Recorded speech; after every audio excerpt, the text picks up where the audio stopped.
Hello there, and welcome to our channel, a small, quiet corner of the world where curiosity settles in beside you, and the night feels just a little softer when we explore something unusual together. I'm glad you're here, wherever here happens to be for you right now. Maybe you're listening from a warm room with dim lights, maybe from a balcony with a little breeze, or maybe you're already tucked into bed, letting the day finally loosen its grip. Tonight's slow wander drifts into a question that has followed humanity longer than any written story. A question whispered in myths, traced through old stones, and wondered about by anyone who's ever looked up at the stars and felt, for a moment, like someone might have been here long before us. What if humanity wasn't the first thinking species on Earth? What if there was something older? Something that walked this world and built its own wonders before the first human ever lit a fire? What if a civilization so ancient that its traces have faded into dust played some part in shaping what we eventually became? It's not a conclusion, not a claim, just a gentle thought experiment, a quiet what if. A slow invitation to imagine a past beyond the past we know. The kind of question you lean into rather than race toward, letting the mind soften as it pictures possibilities. And as you listen, as your breath gets a little steadier and the space around you gets a little calmer, you might even find yourself wondering what kind of world those early beings would have lived in, what they knew, and why their presence might feel both impossible and strangely familiar. Before we drift too far into the ideas waiting ahead, let me ask you something simple. Where are you listening from tonight? Not just the city or country, I mean the moment you're in. Is it late enough that the sounds outside have quieted? Is the air still warm from the day, or already hinting at morning? Are you winding down after a long stretch of tasks, or just settling into a peaceful rhythm? There's always something grounding about noticing where you are in your own timeline, especially when the topic ahead nudges us to think about timelines far older than ours. And while you're getting comfortable, if these gentle explorations help you unwind or keep you company at night, it would mean a lot if you tap the like button or subscribed. It helps this sleepy little space reach others who might need a quiet place to rest their thoughts, and it lets this channel keep wandering into questions that don't demand answers, only curiosity. No pressure at all, just a small gesture if you feel like it. Now, with the soft parts of the day settling, and the rest of the world fading into the background, let's ease into this idea of a first civilization. Not the first humans, not the first tool makers we've dug up from the fossil record, something older than that. Something that might have looked at an empty earth the way we now look at paintings from a distant culture, wondering who made them and why. The idea isn't about secret ancient technology or hidden cities beneath the ocean, though those images always capture the imagination. It's more about the possibility that intelligence didn't begin with us, that evolution might have produced something capable of understanding the world long before the earliest human ancestors left footprints in the mud. The Earth is more than 4 billion years old. Intelligent life as we know it, humans with language, tools, art, questions, and the ability to wonder about our origins, is only a few hundred years old. The gap between those numbers is enormous. If you compressed Earth's history into a single year, humans would appear in the last few minutes of December 31st. Everything else, every species rise and fall, every shifting continent, every ecological upheaval, would happen long before we showed up. When you look at it that way, it becomes easier to imagine that maybe, just maybe, something else could have arisen earlier in the timeline. Something that thrived, evolved, flourished, and faded so completely that all that remains of it is the faintest sense of mystery in the geological layers and in us. This isn't about rewriting history or replacing science. It's about sitting quietly with the spaces in what we know, the parts of the timeline that contain gaps larger than entire human civilizations. When we talk about the earliest known societies, we usually mention places like Göbekli Tepe or the first Sumerian cities, things built maybe 12,000 years ago at most. But if you look at the time scale from the point of view of the Earth itself, 12,000 years isn't even the blink of an eye. The ground beneath us has been reshaped countless times. Oceans have risen and fallen. Continents have drifted. Entire mountain ranges have come and gone. If a civilization existed millions of years ago, the landscape could have erased nearly every trace of it. Erosion, tectonic shifts, volcanic activity, and natural decay work slowly but relentlessly over spans that stretch into millions of years. Even the most durable structures could crumble into minerals indistinguishable from surrounding rock. But deeper than geology, deeper than the erasing powers of the planet, is a simpler question. If something came before us, and if we are in some way their successors, how would we know? Maybe the answer wouldn't be in artifacts or ruins. Maybe it would be in us. In the sudden appearance of complex language. In the leap humans made from basic tools to symbolic thinking. In the strange moment in our evolutionary path when the brain began growing faster than expected. In the legends from every corner of the world that speak of beings who taught early humans how to survive, how to grow food, how to look at the stars. Stories of visitors, mentors, or creators appear in cultures that never met each other. It might be coincidence. It might be the human mind seeking patterns. Or it might be a faint memory of something older that shaped us in ways we don't fully understand. And that's where this slow exploration begins. Not with certainty, but with a gentle sense of wonder, a willingness to imagine that if humanity was created or guided by a civilization long before us, they might have been driven by curiosity rather than control. They might have looked at early life on Earth the way we look at a sapling, not yet a tree, but with all the potential to become one. Maybe they saw something in us before we became fully formed, something promising, something worth helping along. Not in a dramatic way, not with grand designs, more like a nudge, a shared idea, a small spark given to minds just beginning to wake up. This idea doesn't need to assume advanced technology or impossible feats. It could be as simple as knowledge passed from one species to another, behaviors observed and mimicked, early humans noticing something older and learning from it. Or it could go the other way, where the ancient civilization wasn't around long enough to see what we became. Maybe they disappeared for reasons we still see around us in nature today. Environmental shifts, diseases, changes in climate, natural extinction events. If they vanished, they might not have meant to leave anything behind. Yet traces of them could exist in subtle ways, in habits, in instincts, maybe even in aspects of how we think.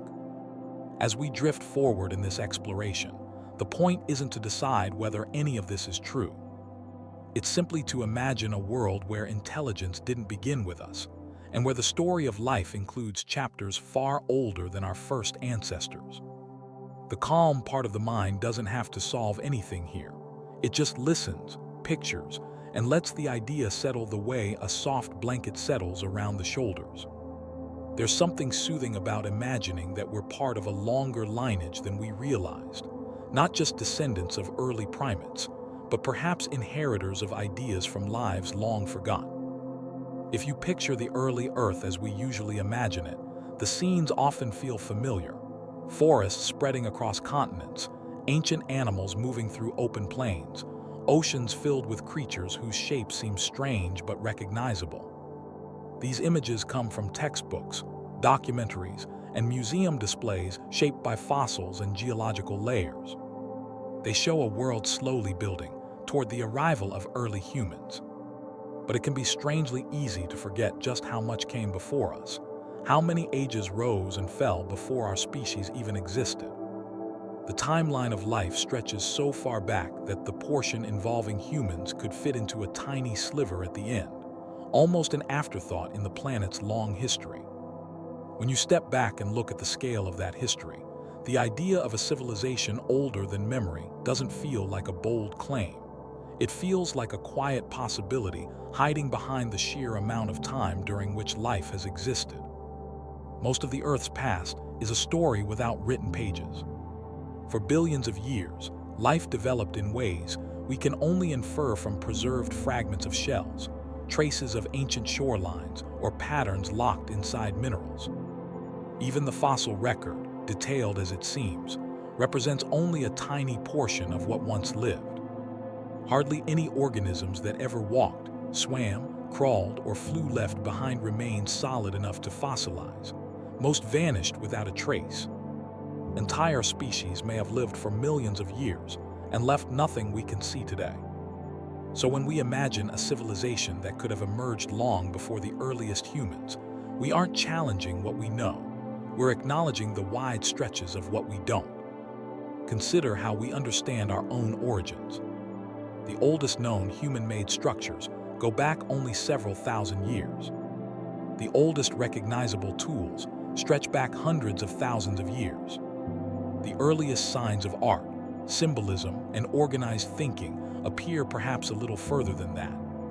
But these moments, as monumental as they are to us, still sit extremely close to the present compared to the lifespan of the planet.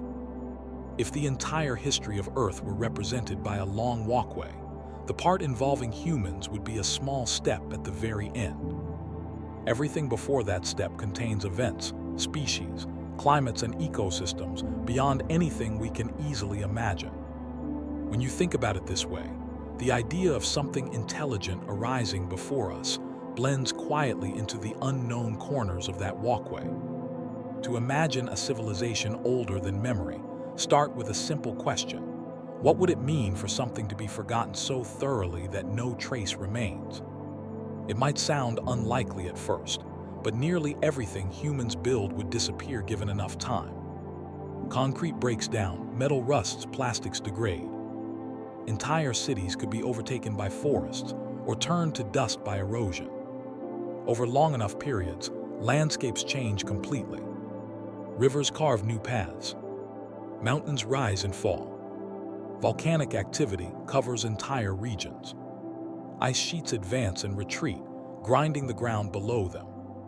If a civilization arose millions of years ago rather than thousands, the transformations of the Earth could erase nearly every physical sign of its existence. There's a calm logic to that idea. When we find fossils, they're usually preserved because the surrounding conditions were perfect. A creature died in exactly the right place, under the right sediment at the right moment. Most life doesn't get that opportunity. The same applies to any structures or artifacts. They would need exceptional circumstances to last longer than the materials they were made of. And even if something survived for a long stretch of time, erosion could still wear it down until it blended into the surrounding stone. A carved monument could become a weathered outcrop. A series of walls could turn into a pattern of oddly shaped hills. Without context, without clues, the features might look natural. This doesn't mean ancient civilizations definitely existed. It just means the absence of evidence isn't quite the strong statement it might seem when we remember how unforgiving geological time can be. The distance between the present and the age of dinosaurs spans tens of millions of years. The distance between us and the earliest complex animals stretches even further. Across those spans, entire oceans have appeared and disappeared. Continents have torn apart and collided. Entire climates have shifted. If intelligence evolved in one of these earlier epochs, their world may have been so different from ours that, even if a fragment remained, we might not recognize it for what it was. One idea sometimes explored by scientists is the Silurian hypothesis, a thought experiment about how we would detect a pre-human industrial civilization. The obvious signs we associate with civilization, roads, buildings, tools, would almost certainly be gone. The remains that might persist would be chemical traces in the soil or atmosphere, things that last longer than stone. But even these traces could be masked by natural processes. Volcanic events, asteroid impacts, and cycles of glaciation could wipe out most industrial signatures. And if the hypothetical civilization was not industrial as we understand it, the clues would be even harder to identify. This concept isn't intended to claim anything existed before us. It simply shows how the question sits comfortably within scientific curiosity. When thinking about an older civilization, it's important not to jump toward images inspired by modern cities or science fiction worlds. Intelligence doesn't have to build skyscrapers or spacecraft. It doesn't have to produce factories or wires or anything familiar. It might act more like highly organized animal groups do today, forming complex social structures that don't leave obvious artifacts. It might focus on communication or collaboration rather than construction. The forms intelligence takes depend on environment, biology, and necessity. If a species became capable of understanding patterns, observing the world, and shaping its surroundings in subtle ways, that alone could constitute a civilization. Our definition doesn't need to be restricted to what humans do. Even within humanity's own timeline, we see how fragile traces of early complexity can be. Many cultures existed long before they wrote anything down. Their stories, knowledge, and identities lived entirely through oral traditions. Without a physical record, modern researchers are left piecing together clues from scattered remains. Thousands of years is enough to obscure nearly everything. Millions of years would do far more.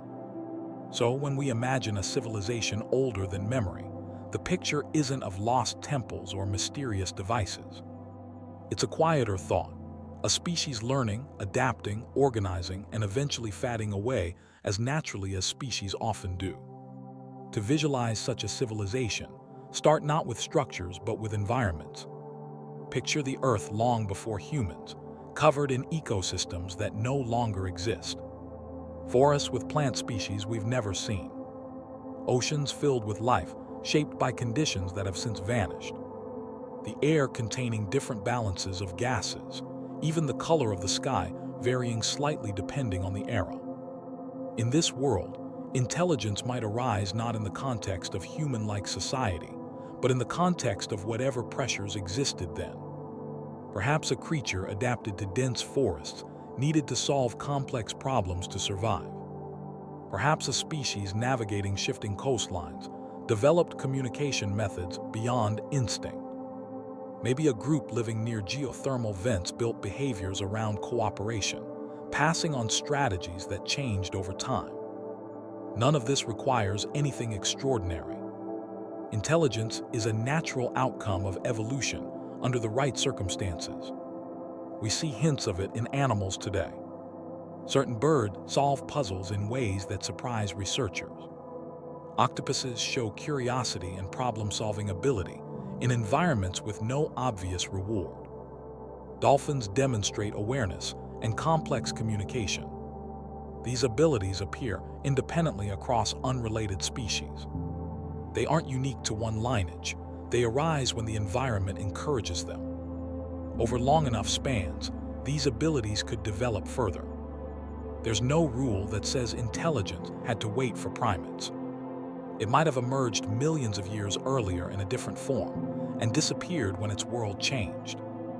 Imagine a species that developed a stable way of life, one that didn't require large settlements or towering structures. They may have moved through their environment in a way that left minimal marks.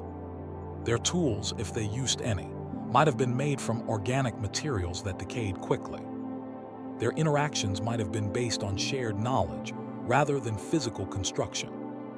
Over time, their population might have grown, then declined due to natural cycles. If they faced environmental pressures they couldn't overcome, they might have adapted, migrated, or simply faded away. And the traces of their existence would be absorbed into the Earth's ever-shifting layers. When we explore these possibilities, the goal isn't to argue for secret histories. It's to allow space for imagination in areas where certainty doesn't reach. The scientific understanding of Earth's past is strong, but the timeline is immense. Most of it exists beyond our ability to reconstruct in detail. The question of whether intelligence emerged before humans doesn't undermine our knowledge. It expands the range of possibilities within the parts we can't see. It invites us to think about intelligence as something that may appear in many forms at different points in time, not a single event, but a pattern that could repeat. Another way to think about an older civilization is to consider how intelligence interacts with extinction. Species come and go throughout Earth's history. Most species that have ever existed are gone now. Extinction isn't an unusual event. It's a normal part of evolution. If an intelligent species appeared long before humans, their disappearance would fit within this pattern. They might have survived for millions of years, or only a brief period. Extinction events caused by climate shifts, asteroid impacts, or volcanic eruptions could have ended their existence quickly. If they were widespread but not reliant on durable structures, their traces might be extremely subtle today. Even if a species developed an advanced understanding of its environment, it might not have been able to halt natural forces beyond its control. As humans, we often assume intelligence leads inevitably to technology like ours. But technology is one possible outcome, not a guaranteed progression. Intelligence could lead instead to complex societies focused on adaptation rather than construction. It could lead to stability rather than expansion. If such a species didn't develop things that fossilize or endure, the geological record might show almost nothing of them. Thinking about an ancient civilization invites us to look at the Earth with a sense of humility. We often place ourselves at the center of the story, but the planet's history doesn't revolve around us. We are one expression of intelligence that happened to arise at this particular moment. There could have been others at different times. And if those earlier forms left only faint traces, that doesn't diminish their significance. It simply reflects how vast the timeline is and how easily the physical world resets itself over long periods. There's something quietly reassuring in the idea that intelligence may not be as rare as we think. If evolution can produce it more than once on the same planet, it suggests intelligence is part of the natural flow of life rather than an exception. This perspective makes humanity feel less like a sudden anomaly and more like a continuation of a process that has played out before. In that sense, imagining a civilization older than memory isn't about mystery for its own sake. It's about seeing ourselves as part of a longer story, one that extends far beyond the human era. If we let the idea of an older civilization settle long enough to feel natural, the next thought that usually arrives is a simple one. If something came before us, what could they have been like? It's tempting to imagine them as a reflection of ourselves, because that's what our minds know best. Something with hands, faces, language, tools, and a recognizable sense of community. But the Earth has produced a wide range of life forms, and intelligence could have followed a variety of paths. So the question becomes a slow attempt at understanding what intelligence might look like when it isn't modeled after humans at all. The environment any species grows within shapes it more than anything else. Human bodies, brains, senses, instincts, and social behavior all developed because of the landscapes our ancestors lived in. Forests, savannas, shifting climates, and changing food sources created the pressures that formed us. If an older species reached complex intelligence in an earlier age, their world could have been entirely different. Perhaps they lived during a time when dense forests covered far more of the planet, or in an era when deserts stretched across continents. Maybe shallow seas offered stable nourishment for millions of years, creating environments where marine species could develop complex cognition. The form they took would depend on the world they adapted to. It's helpful to look at the wide range of intelligent behavior in animals today.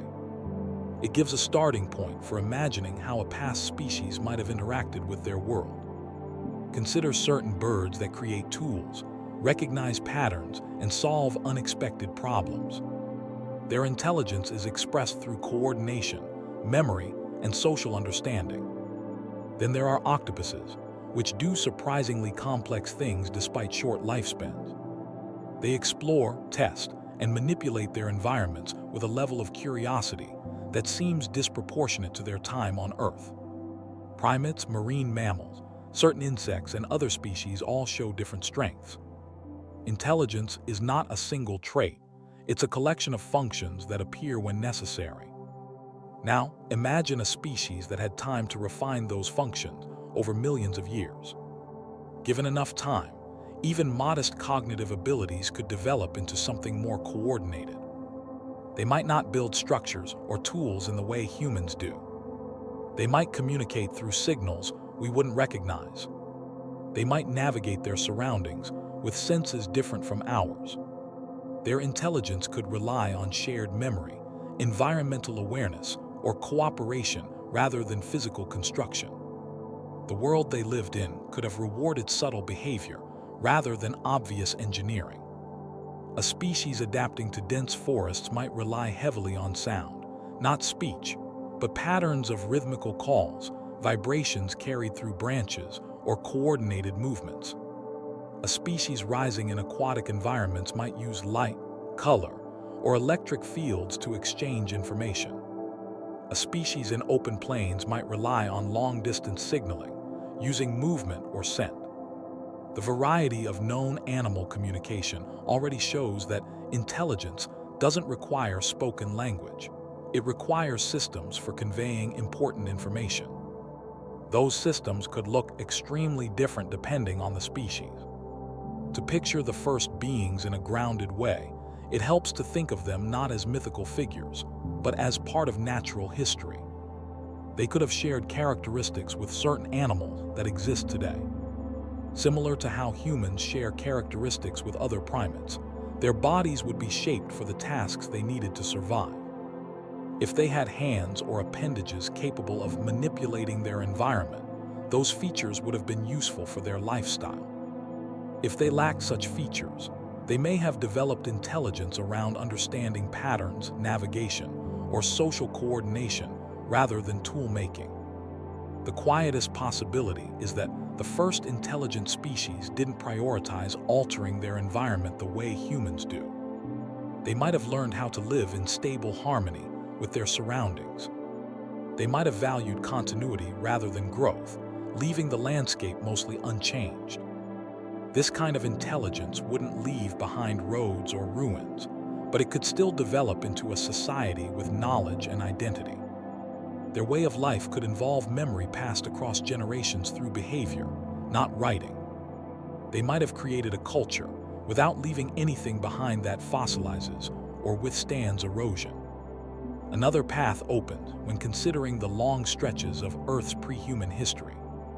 Geological periods differ so much that the species living in each one would have had completely different evolutionary pressures. During warmer eras with high sea levels, many coastlines would have provided consistent food sources. In such environments, creatures adapted to shorelines could have thrived. Some could have had dexterous limbs for handling objects washed ashore. Others might have had strong social structures built around shared foraging.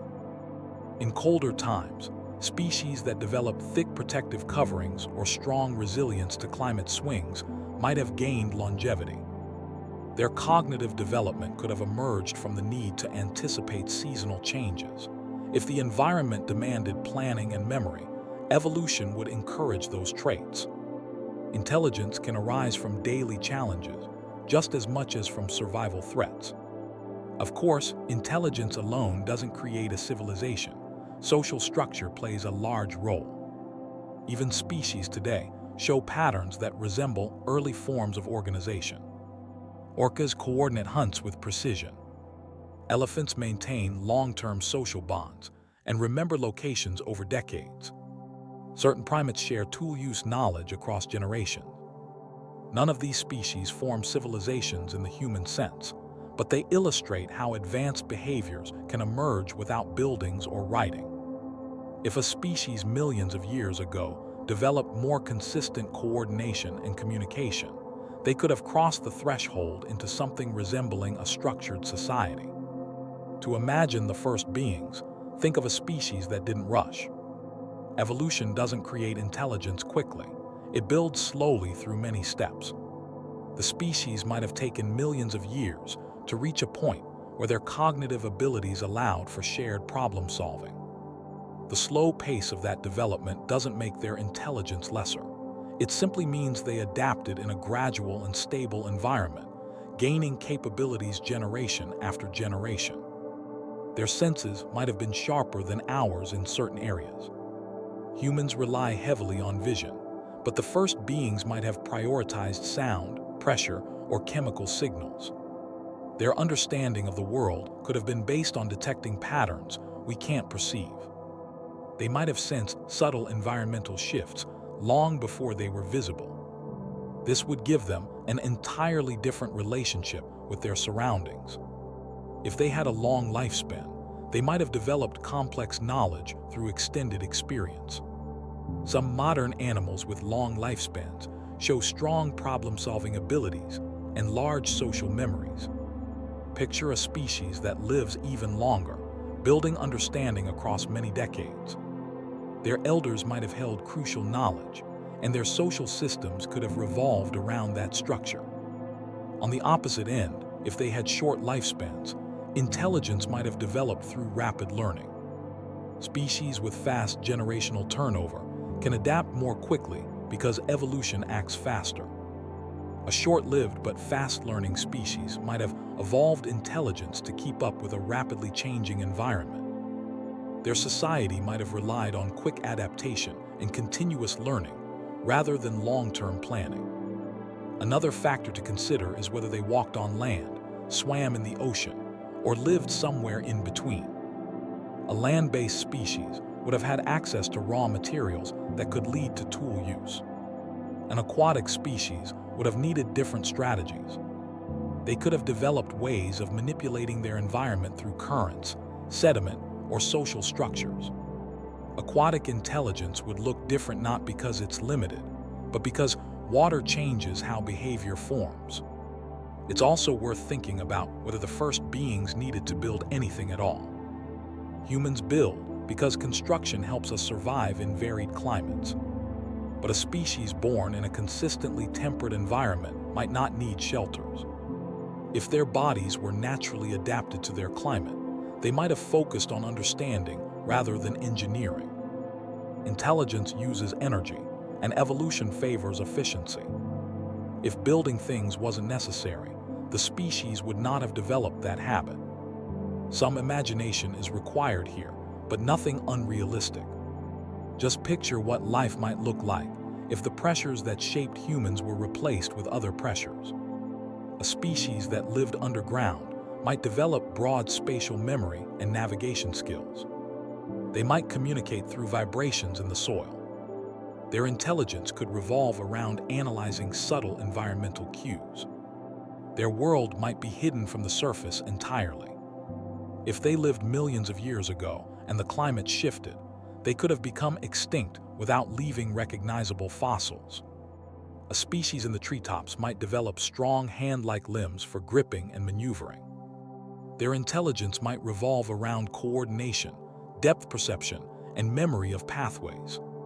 Over time, their ability to map complex environments in their minds could become advanced.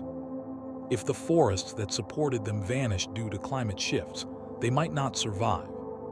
Their remains would vanish with the forests and blend back into soil layers we no longer have access to. A species that lived near geothermal regions might evolve around constant environmental hazards.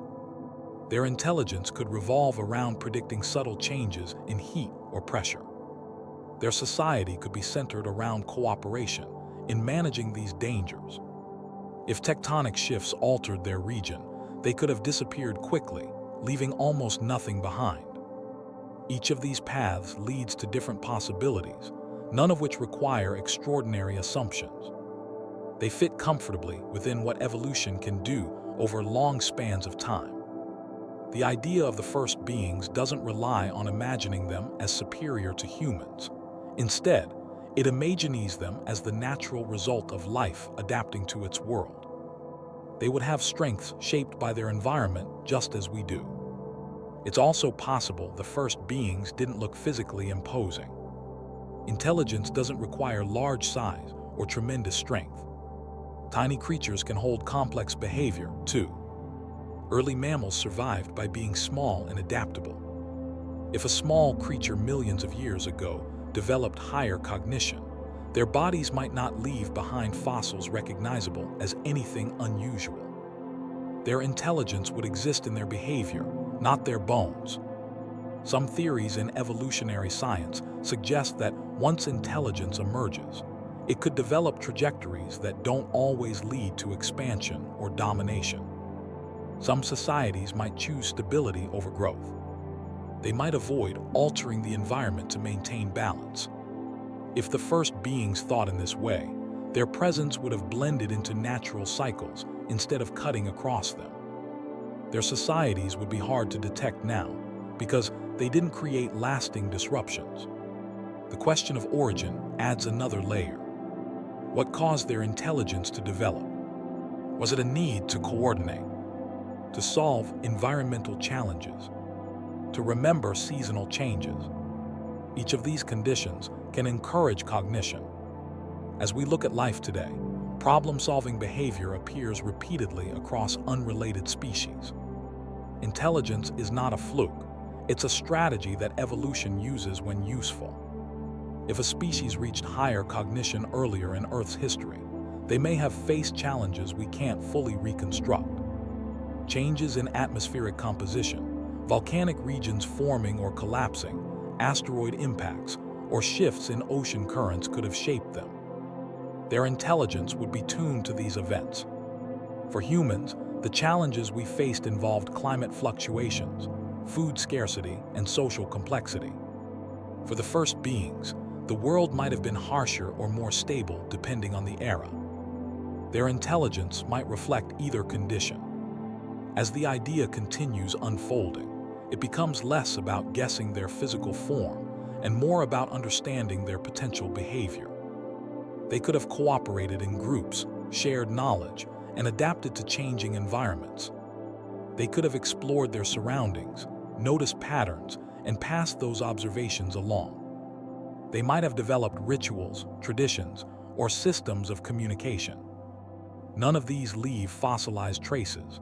They leave only questions, and those questions are part of what makes this exploration interesting. Finally, once you imagine what these beings might have been like, the next thought quietly arrives. If such a species existed before humans, is it possible they influenced us in some way?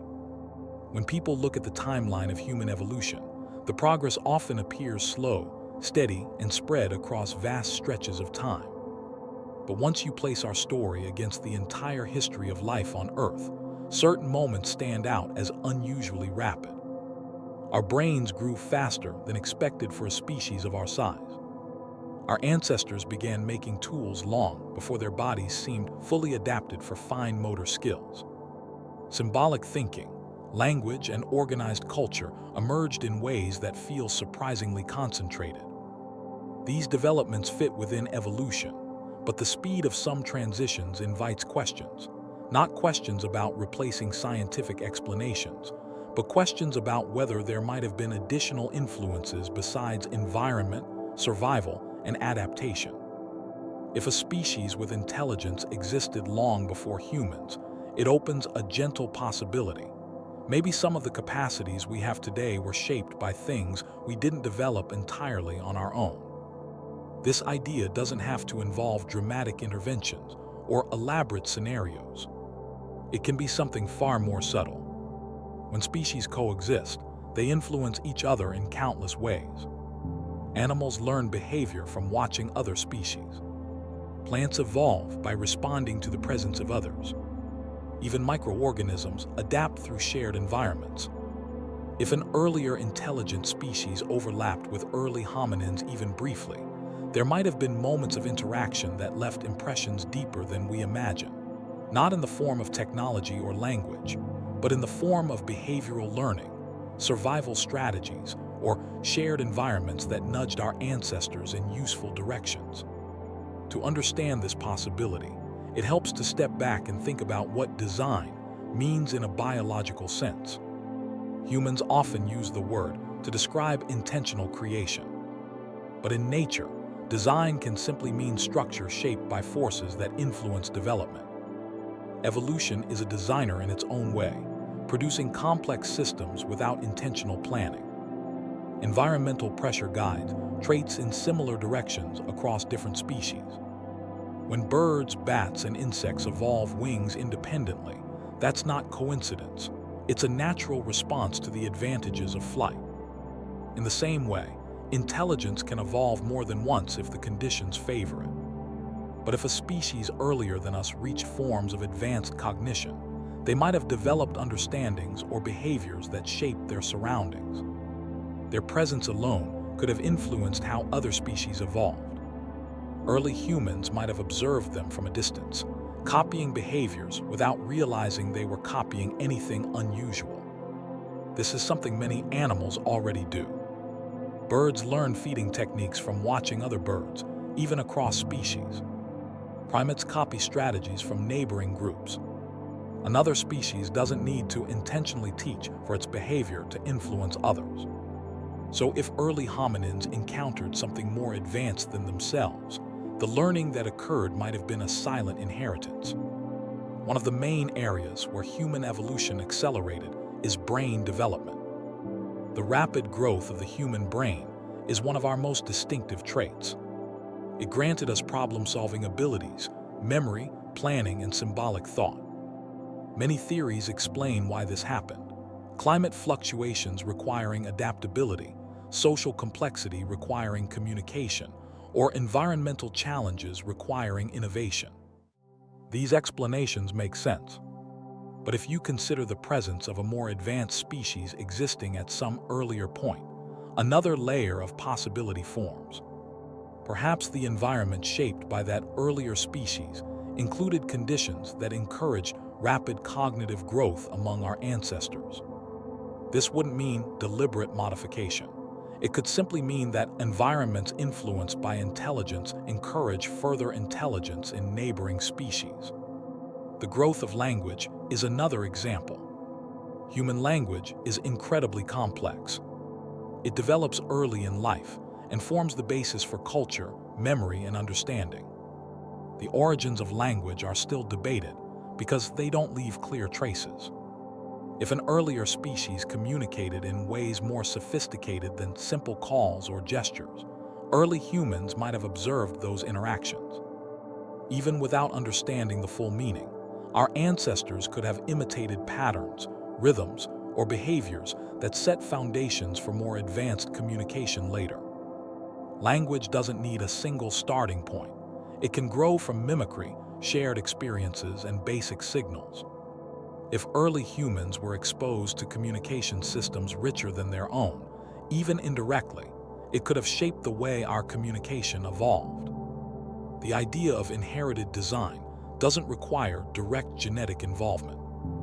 It doesn't require an older civilization to intentionally create us. It can exist in the same way we shape the behavior of modern animals without meaning to. When humans feed birds in urban settings, those birds adapt their behavior around us. When we cultivate land, species adapt around the changes. When we domesticate animals, their evolution changes drastically because of our presence. If something older once shaped the world before humans, we might have evolved within a landscape they influenced. Their choices, settlements, migrations, or behaviors could have contributed to shaping the ecological conditions that affected our evolution. Consider how early humans learned to use fire. Fire is a natural phenomenon. Lightning, volcanic activity, and spontaneous combustion all occurred long before humans existed. But the leap from observing fire to controlling it was significant. It requires memory, planning, and experimentation. If an earlier species interacted with fire more confidently or frequently, early humans might have observed and learned from them. This doesn't imply intentional teaching. Learning through observation is a powerful evolutionary tool. Many species today watch others to pick up new techniques. If early humans witnessed fire being used in a repeated or organized way, it could have accelerated their own understanding. Tool use follows a similar line of thought. Many animals today use tools in basic ways, but humans expanded this behavior dramatically in a short time. If an earlier species already used objects in complex ways, early humans could have seen the benefits and copied them. This wouldn't leave behind clear evidence. The tools of an ancient species might have been made from materials that didn't survive. Or the species could have been aquatic or semi-aquatic, relying on strategies that left no durable record. Another possible connection between humans and an older species comes in the form of social structure. Humans are highly social. We live in groups, share responsibilities, and raise offspring cooperatively. These patterns are seen in many animals. But the scale of human social collaboration is far greater. If early hominins were influenced by observing another species with advanced social coordination, this could have shaped their own structures. For example, if the first beings worked together in groups for foraging, early humans might have copied similar behaviors. These changes could accumulate slowly across generations, shaping cultures in ways that feel natural and permanent. The idea of inherited design gains depth when considering how knowledge might have been transferred unintentionally. Many species today pass down knowledge through observation rather than direct teaching. A young animal learns how to hunt by watching older individuals. It learns migration routes by following groups. If early humans saw another species performing coordinated actions, using specific territories, or manipulating their environment in ways unfamiliar to earlier hominins, the learning process could have been triggered. Humans are particularly good at imitation. Even without understanding full context, observing anything unusual could have left impressions. There's also the question of genetics. Some people explore the idea that inherited design might involve genetic influences from an earlier species. While mainstream science relies on the known timeline of hominin genetics, there is still room to consider interactions with species we haven't identified. Genetic traces of ancient hominins like the Denisovans were unknown until recently. Their existence was hidden until fragments of DNA revealed them. It's possible that earlier species existed without leaving fossil traces.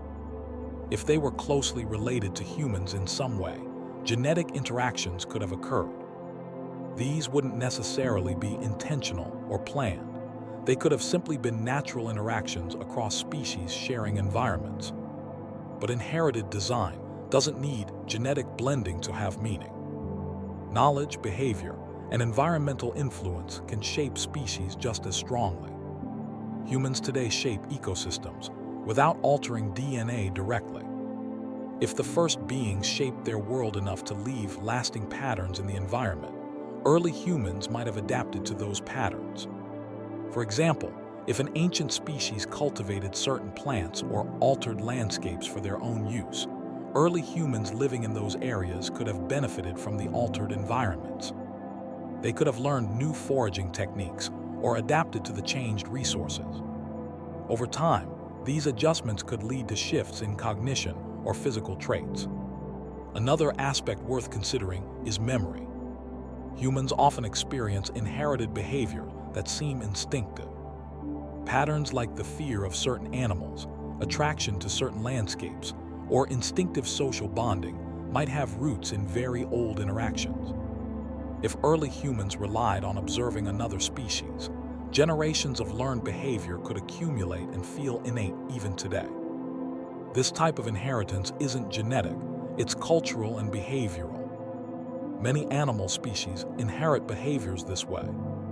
Birds migrate based on roots learned from previous generations.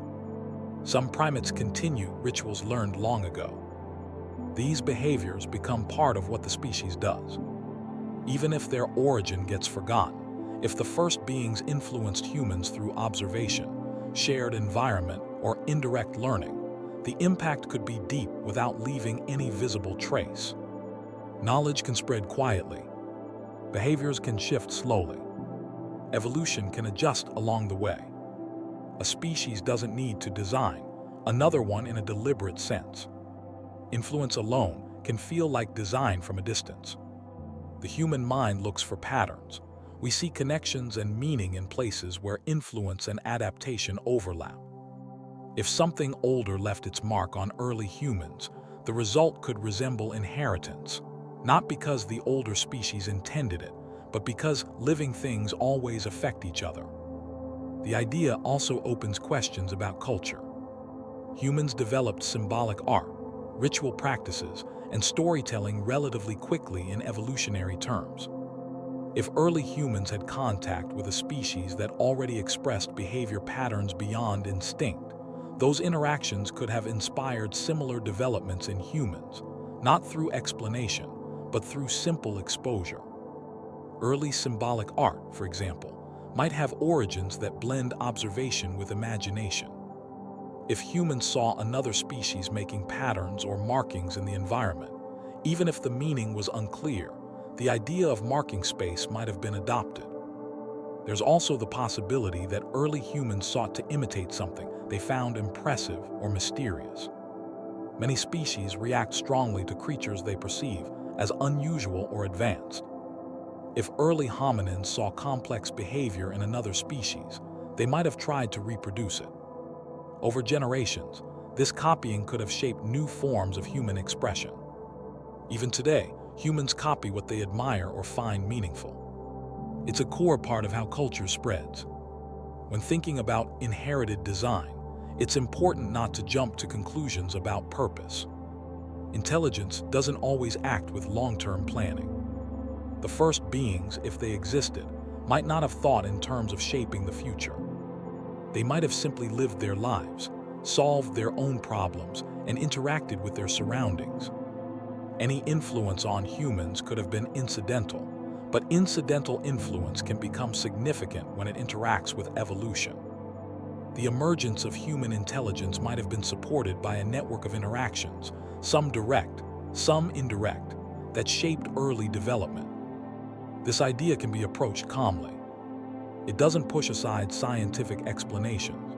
It builds upon the fact that evolution is complex and often shaped by relationships between species. Every species alive today is influenced by others, even those long gone. We adapt to environments shaped by generations before us. We inherit landscapes, ecosystems, and patterns of behavior that weren't created by us.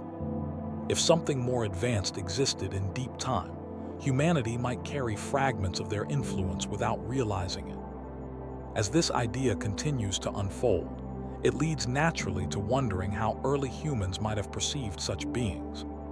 Did they see them as competitors, neighbors, or simply part of the world?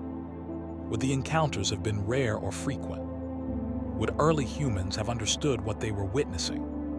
When people hear the phrase ancient clues, it's easy to think immediately of famous ruins, carved symbols, or mysterious structures that appear in documentaries and museum exhibits.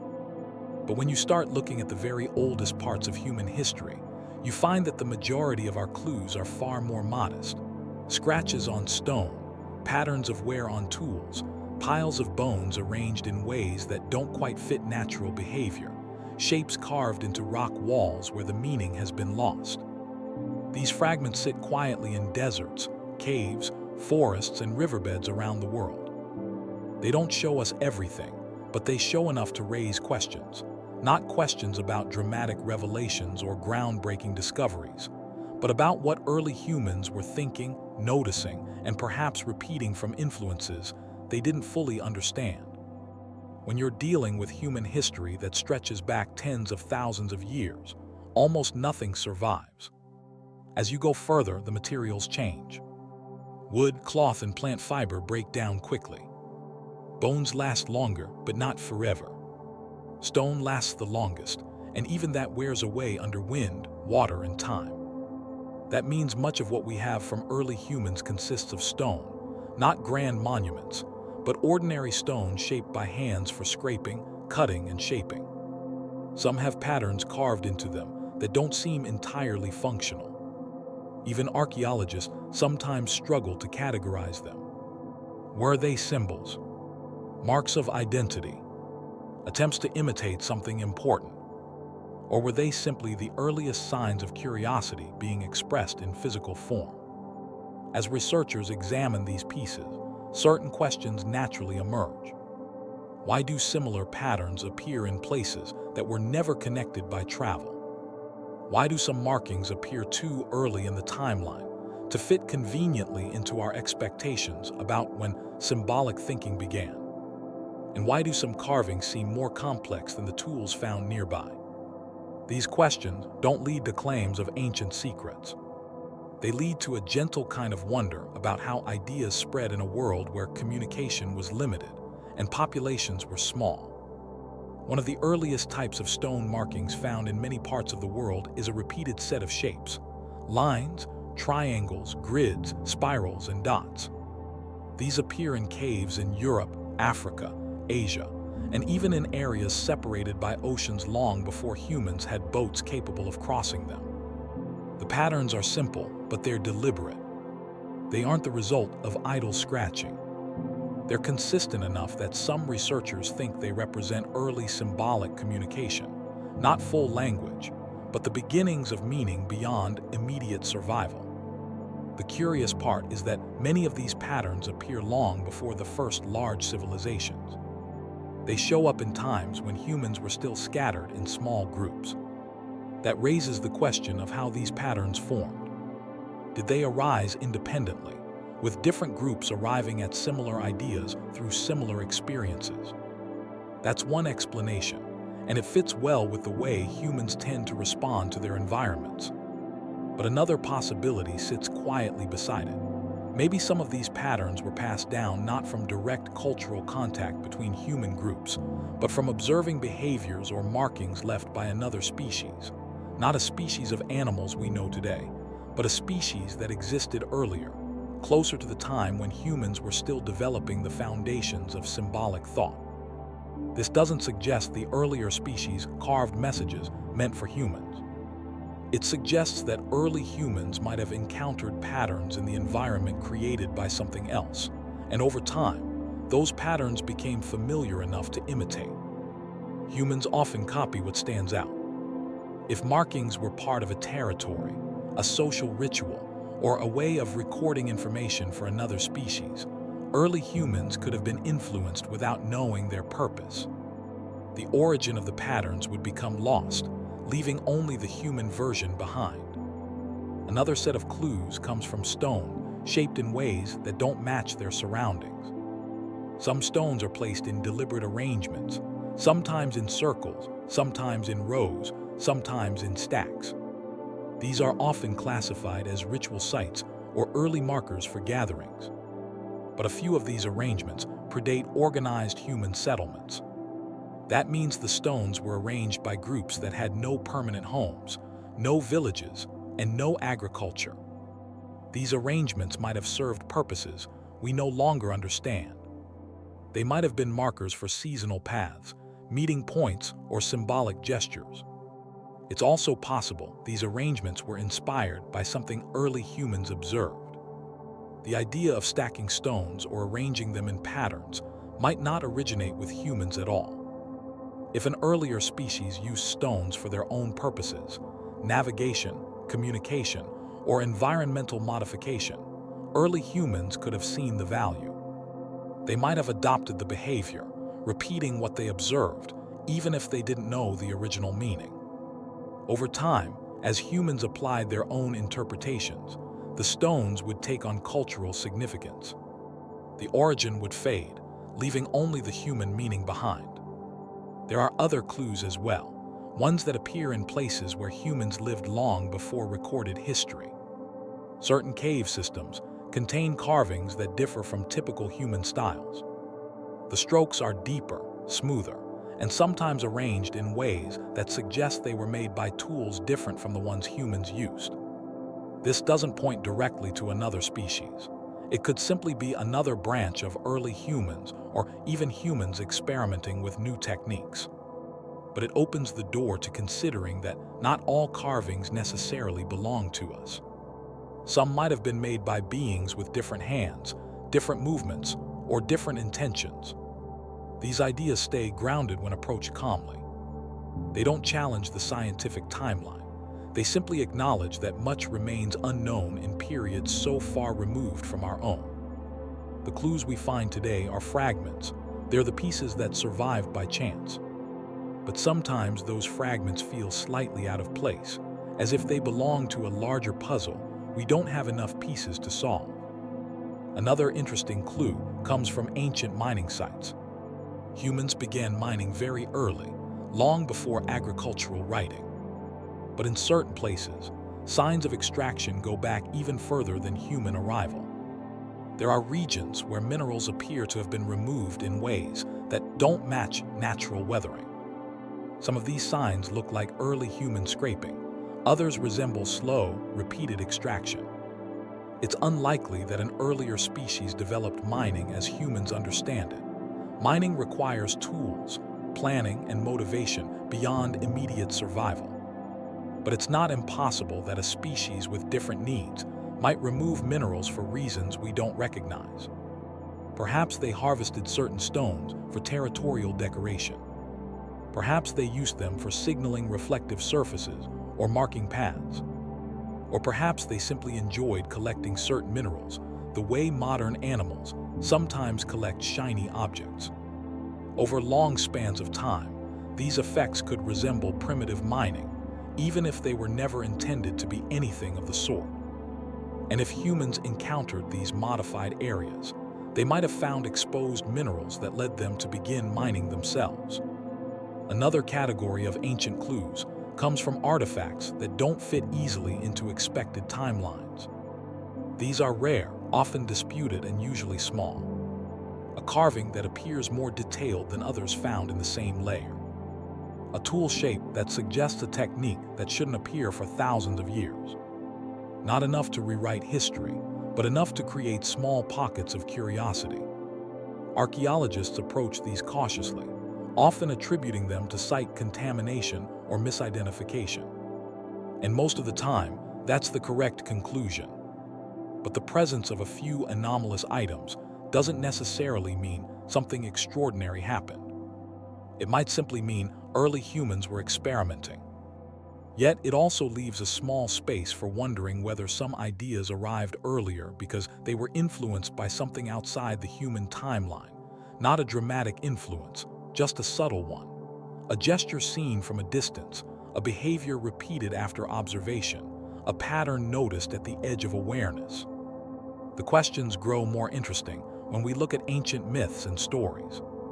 Across cultures, there are recurring themes of people who are taught skills by beings who appear suddenly, share knowledge, and then disappear.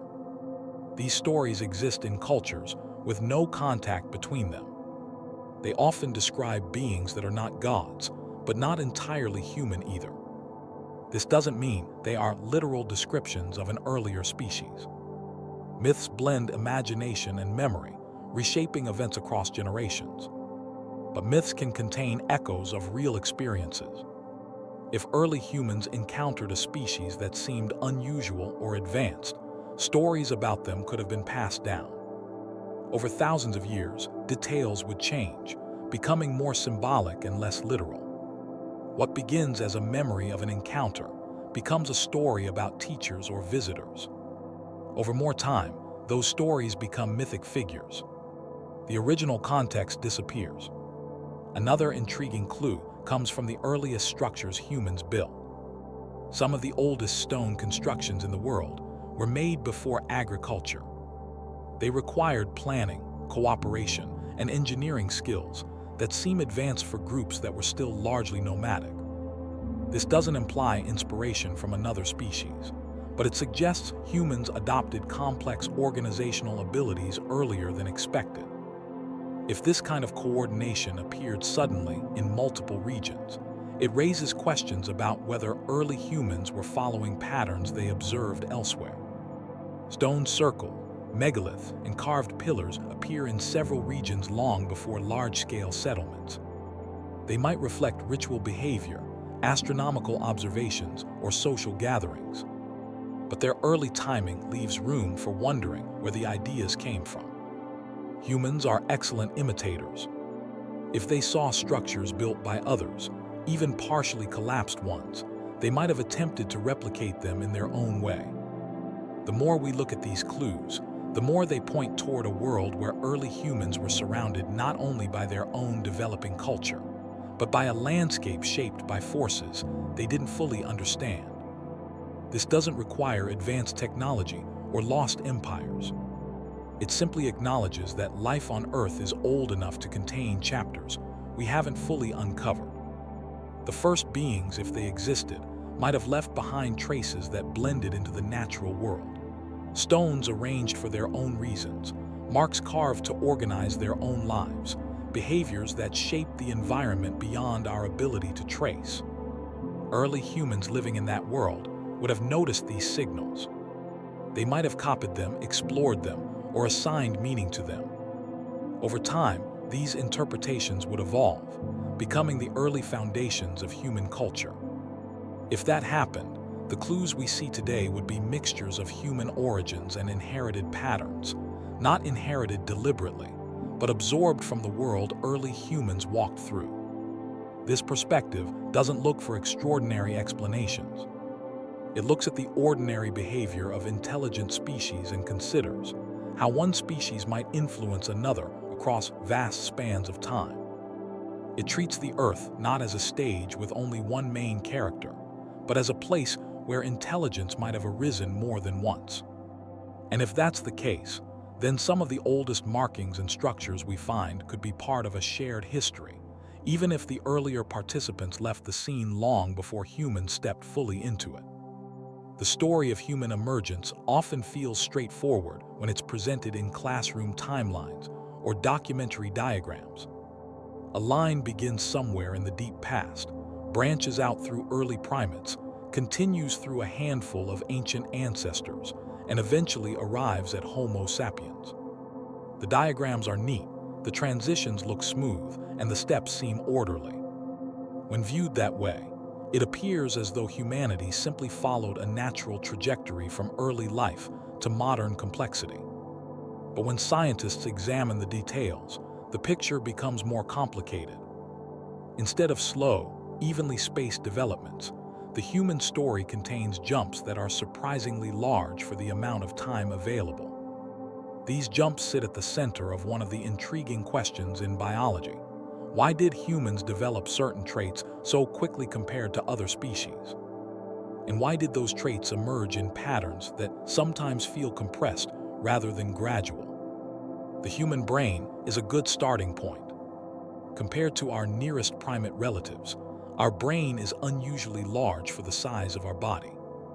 It uses a significant portion of our energy, even when we're resting. The expansion of the human brain happened faster than expected in evolutionary terms. Many theories try to explain it. Some point to diet changes, others to climate change, others to increased social complexity. These factors all played important roles, but even when we account for them, the pace of growth looks unusual. It's not outside the boundaries of evolution, but it stands near the upper edge, raising questions about what conditions might have accelerated it. If intelligence develops mainly from environmental pressure, early humans must have faced challenges that demanded advanced problem-solving, long-term memory, and multi-step reasoning. But the environments they lived in were not dramatically different from those inhabited by other species with much smaller brains. This doesn't create a contradiction. It simply means the pressures acting on early humans were specific and potentially complex. But it also leaves room for wondering whether those pressures included interactions, observations, or influences we don't fully recognize. Now, this structure of the human brain reveals several traits that arrived earlier than expected. Regions associated with planning, abstraction, communication, and emotional interpretation expanded significantly even before humans developed agriculture or permanent settlements. This means that for a long period, humans carried cognitive capacities that were far beyond what their lifestyle required. Most species develop traits gradually and in response to immediate needs. Humans, however, developed capabilities that wouldn't be fully utilized for many tens of thousands of years. This raises the question of whether early humans were preparing for a future they couldn't yet see, or whether they were responding to pressures we haven't fully identified. Another area where humanity experienced rapid development is symbolic thought, the ability to understand that one thing can represent another. This ability appears suddenly in the archaeological record, not instantly, but quickly enough that it creates a clear shift between populations that showed symbolic behavior and those that didn't. Symbolic thinking is the foundation of language, art, ritual, and culture. It's what allows stories to form, communities to organize, and knowledge to be shared across generations. The emergence of symbolic thought marks a turning point in human history. And yet, its arrival feels like a sudden spark, rather than a long, smoldering transition. When researchers examine early human artifacts, they notice this pattern. The earlier tools are simple, functional, and built from immediate needs. Then, over a comparatively short period, tools become more refined, more specialized, and more aligned with long-term planning. Carvings appear, patterns emerge. Objects are shaped not only for survival, but for communication and identity. These changes suggest the presence of a growing cognitive framework, one that appeared with a speed that continues to raise questions. Human language shows a similar pattern. The physical structures necessary for speech developed earlier than many expected. The human throat, the position of the larynx, and the shape of the vocal tract all suggest that early humans were capable of producing a range of sounds long before full language emerged. That means the biological structures were in place before the cultural structures formed. This sequence isn't impossible, but it stands out. Why would an ability develop long before its widespread use? The presence of unused or underused abilities suggests either that the conditions weren't yet right for language to flourish, or that early humans were mimicking or mirroring patterns not fully understood. Another part of human emergence that stands out is social complexity. Many animals have social structures, but human social structures expanded rapidly. Early humans began living in larger groups, coordinating tasks and relying on collective memory to guide behavior. This type of complexity usually evolved slowly, but in humans, it appears with a surprisingly steep trajectory. Cooperation became a defining trait. Shared goals became part of everyday life. Knowledge passed not only from parent to child, but horizontally across communities. This suggests early human found significant advantages in working together. But it also suggests there may have been earlier models or pressure that encouraged this shift. Human emotional depth is also notable. Our ability to empathize, interpret emotional signals, and understand the internal states of others is advanced compared to most species. These abilities support social bonds, conflict resolution, and long-term group cohesion. But they also require significant cognitive resources. The development of empathy and emotional intelligence in humans occurred alongside the expansion of the brain, raising questions about whether these traits emerged as part of a broader pattern of rapid growth. These emotional abilities don't leave clear marks in fossils, but they influence behavior and decision-making. Their emergence fits into the broader pattern of rapid cognitive development that characterizes early humans. When examining human biology, one of the surprising details is the speed at which early humans developed an extended childhood. Human children remain dependent for far longer than most species. This extended development allows for more learning, more social bonding, and more cognitive refinement. It also requires significant support from adults and groups. The shift toward long childhoods appears earlier than expected, suggesting that humans needed more time for learning complex behaviors. This change implies a world where knowledge mattered deeply. If an earlier species existed and demonstrated complex behavior, early humans might have recognized the value of learning by observation, encouraging a longer developmental period. Another biological trait that stands out is bipedalism. Humans walk upright. This freed the hands for tool use, carrying objects and gesturing. The transition to upright walking happened long before humans developed complex technology. It occurred in ancestors who are not yet fully human. This shift suggests that early hominins were responding to environmental pressures, requiring hands to be free. One possibility is that they needed to carry food, offspring, or objects. Another is that they were observing behaviors that encouraged upright movement. If an earlier species walked upright or used their limbs in coordinated ways, early humans might have benefited from copying this behavior. Observational influence could have played a role in reinforcing the advantages of bipedalism. Human hands themselves contain clues. The flexibility, precision, and strength of the human hand are ideal for tool-making, shaping materials, and expressing communication. The fine motor control required for detailed tasks appears earlier than expected in the fossil record. The hand's evolved capabilities before the cultural need for those capabilities became widespread. This pattern is similar to the pattern seen in speech structures. Biological readiness came before cultural use. This can happen naturally, but when it happens repeatedly across multiple traits, it suggests that multiple pressures were acting simultaneously on early humans.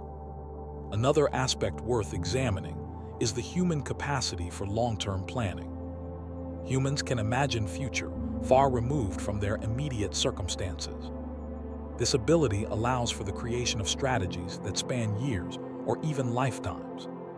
It supports the development of agriculture, architecture, and long-distance travel. This form of planning appears strongly in early humans at a time when their lifestyles were not yet fully aligned with long-term structures. The biological capacity arrived before the cultural implementation.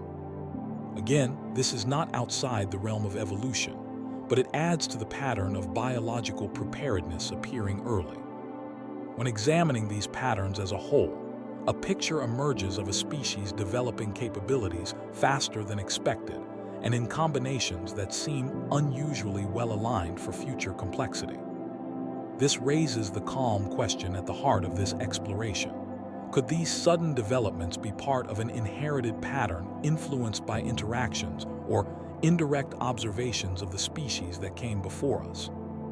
Not in the sense of deliberate design, but in the sense of accumulated influences shaping evolution in directions that supported rapid cognitive expansion.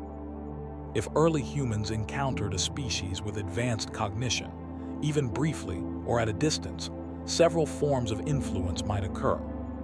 The presence of complex behavior could encourage observational learning. The environment shaped by the earlier species could impose new challenges or new opportunities. Interactions could shift resource distribution, pushing early humans toward adaptability. None of these require intentional teaching. They require only proximity, observation, and time. One of the striking features of human emergence is the speed at which brain regions linked to social behavior expanded. If early humans saw coordinated actions by another species, they might have adopted similar strategies. This could accelerate the development of cooperation, empathy, and group identity. The same applies to tool use, even if the earlier species used natural tools in subtle ways. Early humans could copy these actions, setting the stage for their own tool-making traditions. Another factor that may support the idea of biological echoes is the human capacity for pattern recognition. Humans are highly attuned to patterns. This helps with survival, communication, and forward planning. If early humans observed recurring patterns in the behavior or structures left by another species, their minds might have adapted to incorporate those patterns into their own development. Over time, these influences could become part of human cognition. There's also a deeper, more biological possibility. Evolution doesn't always operate in straight lines. Sometimes genetic traits move between species through processes we're only beginning to understand. Horizontal gene transfer is common among microorganisms. Hybridization occurs in many animals. If the earlier species was biologically close enough to share some interactions with hominins, There might have been genetic exchanges that influenced human development. These exchanges don't require intention. They occur naturally through contact. Most would leave no clear trace after millions of years. But the influence on traits could linger. Even without genetic influence, behavioral inheritance alone can shape biology. If early humans adopted new learning strategies from observing another species, children raised in that environment would be exposed to broader cognitive challenges. This could create evolutionary pressure for increased brain capacity, improved motor skills, and extended childhood development. Over many generations, these pressures could contribute to rapid biological changes. When looking at human biology from this perspective, the sudden emergence of certain traits doesn't seem mysterious. It becomes part of a larger pattern where early humans were shaped by a combination of their environment, their own adaptive strategies, and possible influences from other intelligent species that might have existed earlier. This idea doesn't rely on guessing specific interactions. It simply acknowledges that evolution can be guided by networks of subtle pressures that leave no direct evidence. Human biology today carries echoes of these early transitions. Our brains remain adapted for complex problem solving, even when our daily tasks require less. Our emotional capacities remain wide, even when they outpace the demands of modern life.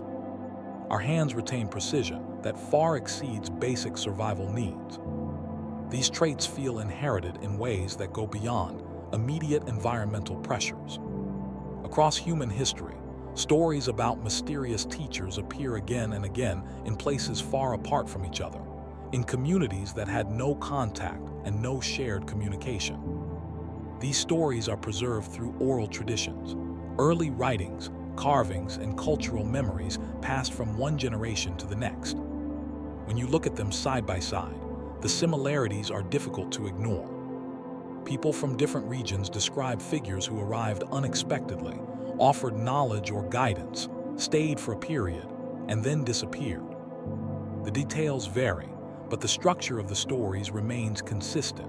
Someone came before us and left impressions strong enough to become part of early human culture. These impressions eventually turned into legends, and those legends became the earliest attempts humanity made to explain its own sudden progress. When you begin exploring these stories in depth, one of the first things that stands out is how matter-of-fact many of them sound. They don't always describe supernatural events. They often frame these teachers as physical beings who walked, spoke, taught, and interacted. They don't appear as omnipotent gods or mythical creatures. Instead, they resemble strangers with unusual knowledge. Many cultures speak of individuals who introduced advanced skills, explained natural events, or offered structure to communities that previously lacked it. These figures are often described as different, not in a mystical way, but in ways that suggest unfamiliarity. Sometimes they are depicted as taller, sometimes quieter, sometimes physically unique in subtle ways. The differences are never identical, but they're always presented as noticeable enough for early humans to remember. It's important to acknowledge that legends evolve. They change with each retelling. Over thousands of years, simple encounters can transform into elaborate stories. Observations of unusual individuals can grow into narratives about origin or creation. But even with this evolution, the repeated appearance of guiding figures is interesting. It suggests that early humans had experiences they struggled to explain using their own knowledge. When faced with something unfamiliar, stories become a way to interpret and share what happened. Over time, these interpretations merge with cultural identity. In examining these legends, one consistent theme is the idea that early humans were shown things they did not know how to do previously. Some stories describe groups being taught how to plant or harvest food. Others describe the introduction of fire or tools. Some mention learning how to navigate using landmarks or stars. Still others describe lessons in law, organization, or cooperation. These stories don't need to be taken literally to be meaningful. They highlight moments when early humans experienced jumps in knowledge. And when such jumps happen quickly, stories become the only way to explain them. The question then becomes whether these stories reflect actual interactions. It's possible they represent encounters with more advanced human groups. Cultures at different developmental stages often influence each other, but it's also possible the stories preserve echoes of something earlier. If a more advanced species existed at a time overlapping with early humans, even briefly, their presence could have created impressions strong enough to persist in oral history. They wouldn't need to intentionally teach anything. Early humans observing their behavior might interpret even basic actions as lessons. In some regions, stories describe beings who watched humans from a distance before approaching. The descriptions often include cautious interaction, as if the teachers were assessing whether early humans were ready for certain knowledge. This detail appears in more than one culture. It suggests the teachers were not entirely comfortable or confident in their role. They might have been loners, remnants of a population that was already fatting. If the earlier species was nearing extinction or dispersal, interactions with humans could have been sporadic and hesitant. There are also stories where the teachers are described as reluctant. They appear after disasters or periods of instability. They help temporarily, then leave. This pattern suggests that early humans might have encountered isolated individuals who had knowledge but limited ability to share it widely. It's possible the earlier species were struggling with environmental challenges, forcing them to move through regions inhabited by early humans. Their appearances would seem sudden and their departures unexplained. In many cases, the stories mention that these figures emphasized observation and understanding. They didn't present themselves as leaders or rulers. They acted more like guides who encouraged self-sufficiency. This detail aligned with the idea of a species that prioritized stability and subtlety. If the earlier species lived in a way that avoided major disruptions to the environment, their approach to humans might have reflected similar patterns. Their teaching, if it occurred, would have been understated. They may have shown rather than instructed. Another notable element is the common theme that these teachers did not stay long. They appear, offer something useful and vanish. Some stories say they left because their work was done. Others say they left because they were not meant to stay. Others simply say they disappeared without explanation. If the earlier species was already declining, this pattern makes sense. They might have been part of the last groups trying to navigate a changing world. Their disappearance wouldn't be intentional. It would be the natural result of a population unable to maintain itself. Early humans witnessing their absence would interpret it as departure rather than extinction.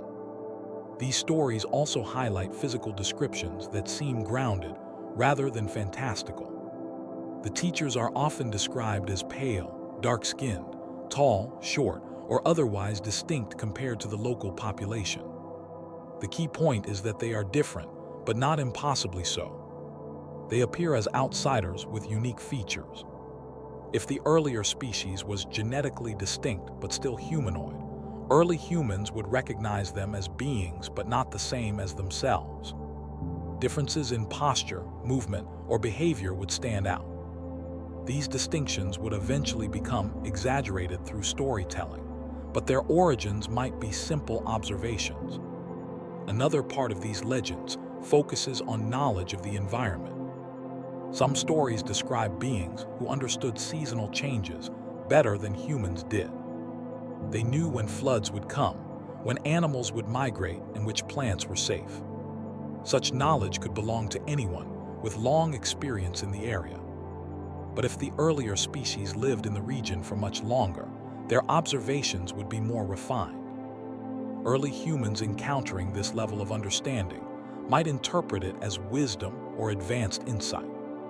Over time, this insight becomes attributed to supernatural ability, even if the original knowledge was natural. Some stories describe the teachers as calm, patient, and soft-spoken. Early humans often lived with constant survival pressure. A species that evolved in stable conditions might behave more quietly and methodically. Their calm behavior would seem unusual to humans accustomed to dealing with threats. Stories about peaceful teachers could originate from observations of a species that functioned differently in social situations. The disappearance of these figures is another common thread. Many stories describe a final moment when the teachers walk away, sail away, or vanish into the landscape. These descriptions may reflect the reality that early humans simply stopped encountering them. If their population was small and fatting, meetings would become less frequent. Eventually, they would cease entirely. To early humans, this would appear as departure. The reason for their absence would remain unknown. Over generations, the idea of disappearance becomes woven into oral tradition. Some cultures describe these teachers as returning at certain times or promising to come back. This could reflect hope rather than memory. When a helpful figure disappears, people often hold on to the idea of their return. Over time, this becomes part of the legend. The promise might not originate with the teachers themselves. It could be an interpretation made by humans who didn't understand why the teachers stopped visiting. There are also stories that describe conflicts or misunderstandings. Not all encounters may have been peaceful. Early humans could misinterpret actions or feel threatened by unfamiliar behavior. Such interactions might lead to stories where the teachers leave because of disagreements or danger. These narratives fit naturally into human attempts to explain why something beneficial ended abruptly. Some legends speak of forbidden knowledge or warnings given by the teachers. They caution humans about certain behaviors, locations, or choices. These warnings could have practical origins. If the earlier species understood environmental dangers or had experienced disasters in the past, they might have tried to convey these lessons through signs or actions. Humans interpreting these actions could turn them into spoken warnings. Over time, the warnings become symbolic, but their origins may have been practical and grounded. The idea of teachers who came first also appears in stories that describe humans as being raised or guided by older beings.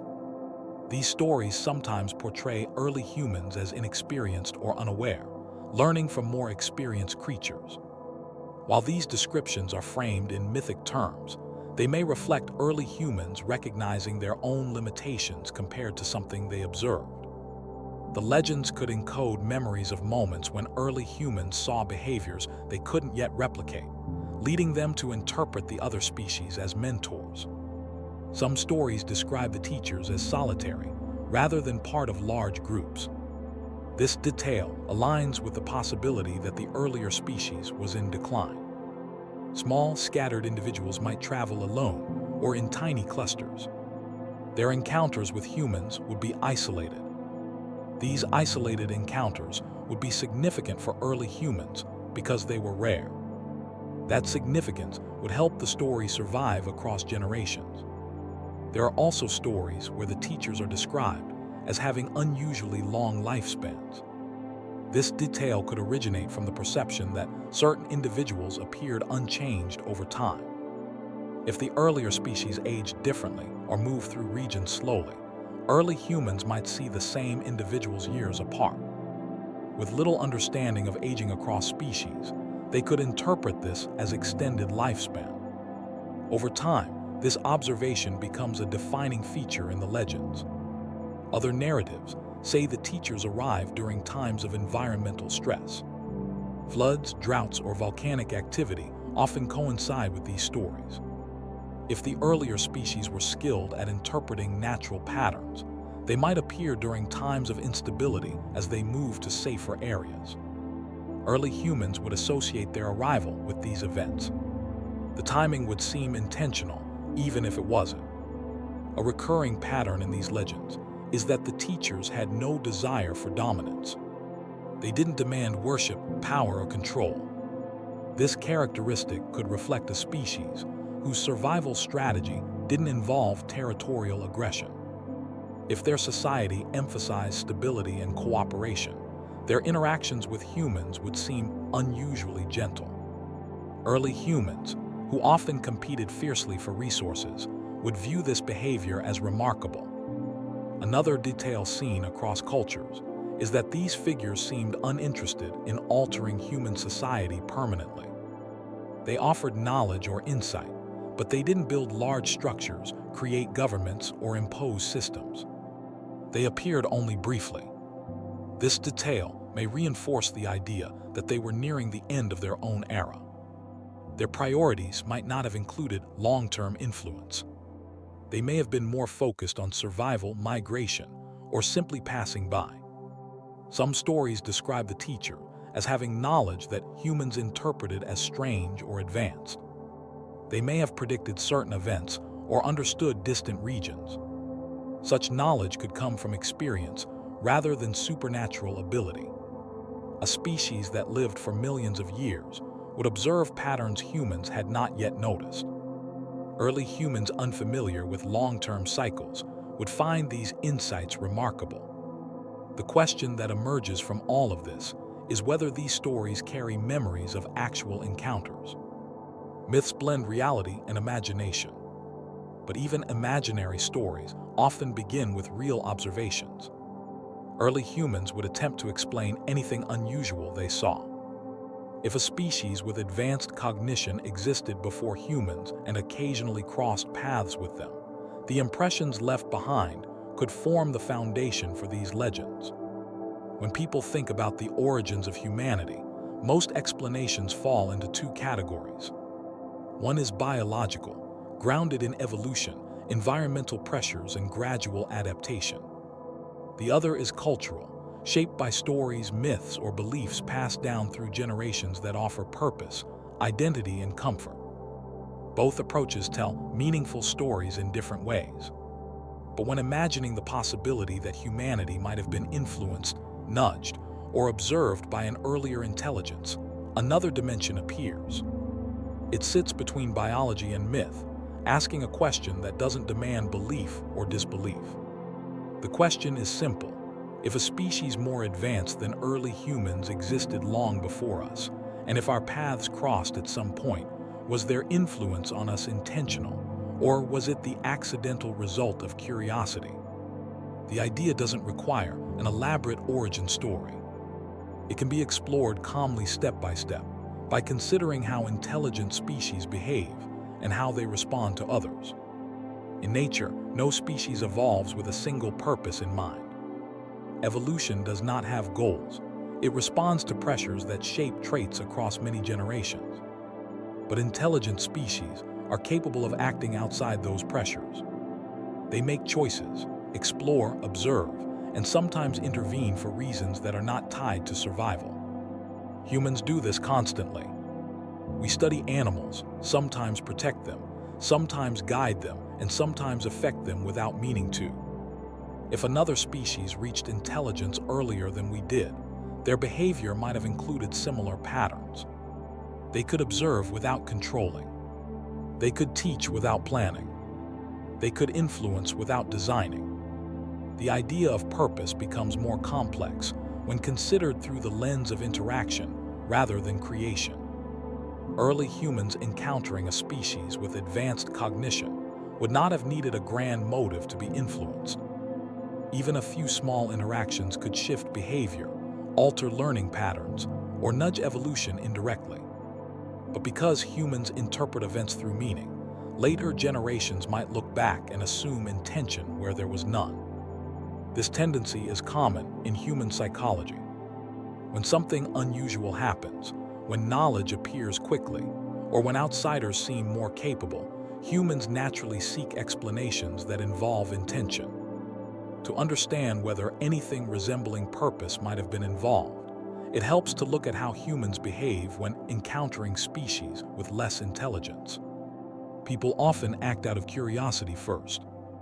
They observe animals, try to understand their behavior, and sometimes attempt communication. In some cases, humans teach animals certain behaviors, train them, or guide them in ways that benefit both species. These actions are not always driven by altruism or long-term plans. Many are driven simply by interest in seeing how another species responds. If an earlier species encountered early humans, curiosity could easily have been a primary motive. Early humans at that stage would have been significantly less cognitively developed. To a more advanced being, they might have seemed similar to how humans today view certain animals with early signs of intelligence. The earlier species might have been intrigued by humans' ability to adapt, solve problems, or mimic behavior. Interactions could emerge organically from that curiosity. In other situations, humans today protect species they find vulnerable or rare. This includes rehabilitation of injured animals, conservation efforts, and attempts to preserve habitats. These actions are not always successful or consistent, but they demonstrate that intelligent species do sometimes take interest in others with no direct benefit. If the earlier species saw early humans struggling in an environment undergoing change, they might have offered subtle assistance. This assistance could take the form of showing where food grows, guiding groups away from danger, or demonstrating basic survival strategies. None of these require a long-term plan. They require only spontaneous concern or interest. Another possibility is that early humans were simply in the path of the earlier species movements. If the older species was migrating due to environmental changes, their interactions with humans could have been incidental. The earlier species might have been focused on its own survival. When early humans observed them, the interactions might have been interpreted as guidance. Over generations, stories could transform incidental contact into purposeful mentoring. Humans naturally seek to understand why things happen. When a more advanced species appears briefly and then disappears, early humans would interpret the events using meaning-making frameworks that eventually become myths. Some theories suggest that humans may have inherited certain traits through indirect influence. If an earlier species introduced new tools or ways of using the environment, humans might have adopted those behaviors. Adoption of useful behaviors can look like design from a distance, but it might be simple imitation. Humans imitate constantly. Children learn by copying. Adults do the same. If imitation created long-term changes in behavior, early humans might later interpret those changes as intentional. The idea of purpose also touches on how early humans viewed the natural world. Many ancient societies believed that knowledge came from outside sources, whether spiritual, ancestral, or otherworldly. This belief could stem from early generations experiencing sudden developments they could not explain. If early humans saw someone light a fire in a way they had never seen, they might consider that individual to be a teacher. If they saw someone shape stone in a manner they couldn't replicate, they might see them as gifted. If that individual belonged to an older species with more developed motor skills, these interpretations would feel natural. As generations passed, the memory of these encounters would become stories. Stories turn into legends. Legends turn into cultural explanations. When humans try to understand their origins, these stories become part of the narrative. This doesn't mean the stories contain literal truth, but they may preserve impressions, interpretations, or patterns that hint at earlier interactions. When considering whether we were made with purpose, curiosity, or neither, it's helpful to think about what purpose would mean for a species that existed millions of years before us. Purpose in human terms involves goals, future thinking, and plans that stretch beyond immediate needs. But purpose for another species might look different. Their goals might revolve around stability. They might avoid large disruptions in the environment.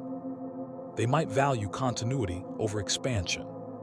If early humans threatened that continuity, the older species might intervene out of self-preservation rather than mentorship. The result could appear purposeful, even if the underlying motive was practical. Another angle is to consider how intelligence might evolve in stable versus unstable environments.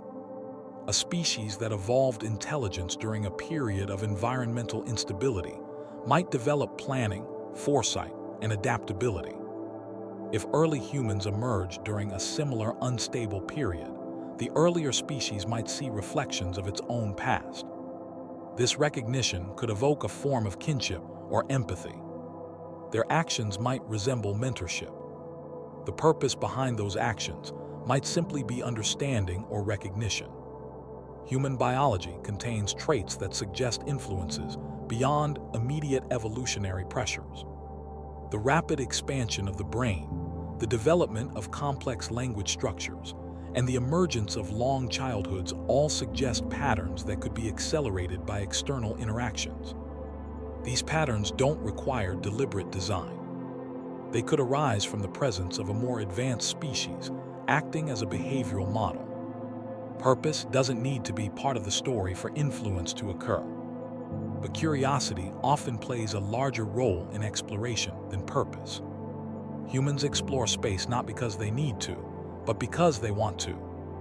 They study animals in remote areas because they're curious. They observe behaviors in ecosystems that have no direct connection to human survival. If an earlier intelligence existed on Earth during a time when humans were still developing key traits, their curiosity might have guided their interactions.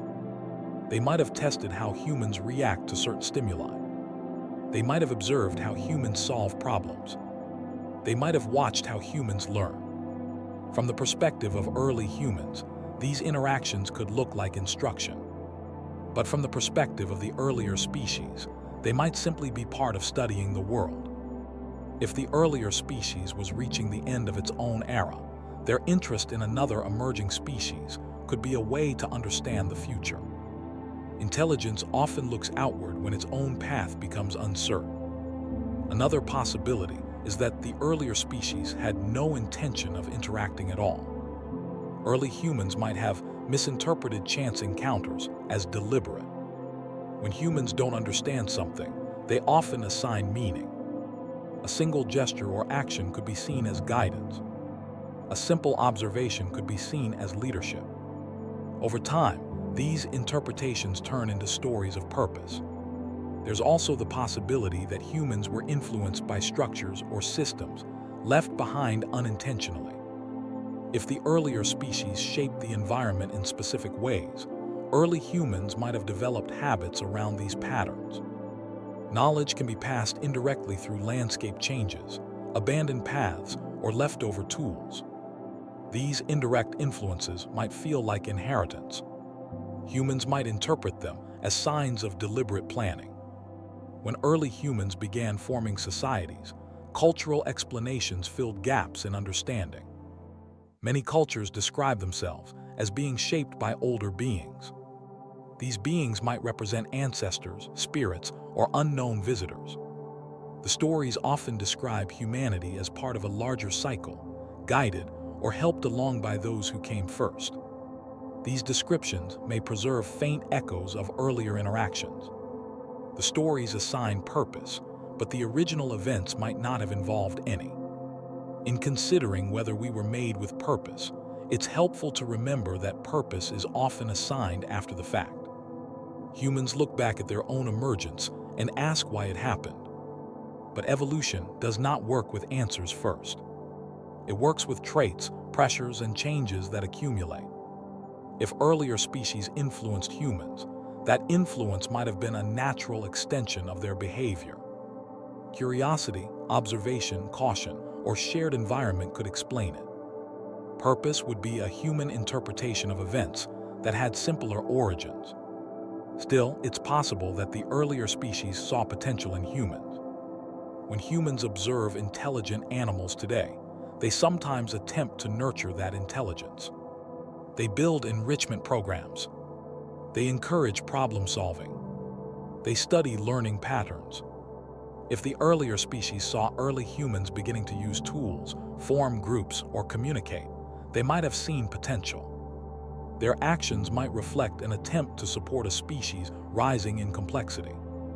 The motive might be curiosity mixed with recognition. Purpose doesn't need to be grand for influence to occur. Another element to consider is timing. If the earlier species was declining during the period when humans were emerging, their sense of urgency might have shaped interactions. When species approach the end of their era, their behavior can become more cautious, reflective, or experimental. They might focus on leaving something behind, not in a symbolic sense, but in a practical one. They might want to ensure the landscape remains balanced. They might try to support species that maintain stability. Early humans, adaptable and social, could be seen as fitting this role. Humans today often look for meaning in complexity. When confronted with a sudden appearance of knowledge, they seek explanations that involve intention. But knowledge can spread through observation without purpose. It can spread through imitation without planning. It can spread through curiosity without design. The idea of cosmic parenthood suggests deliberate creation. But parenthood can also be accidental or unplanned.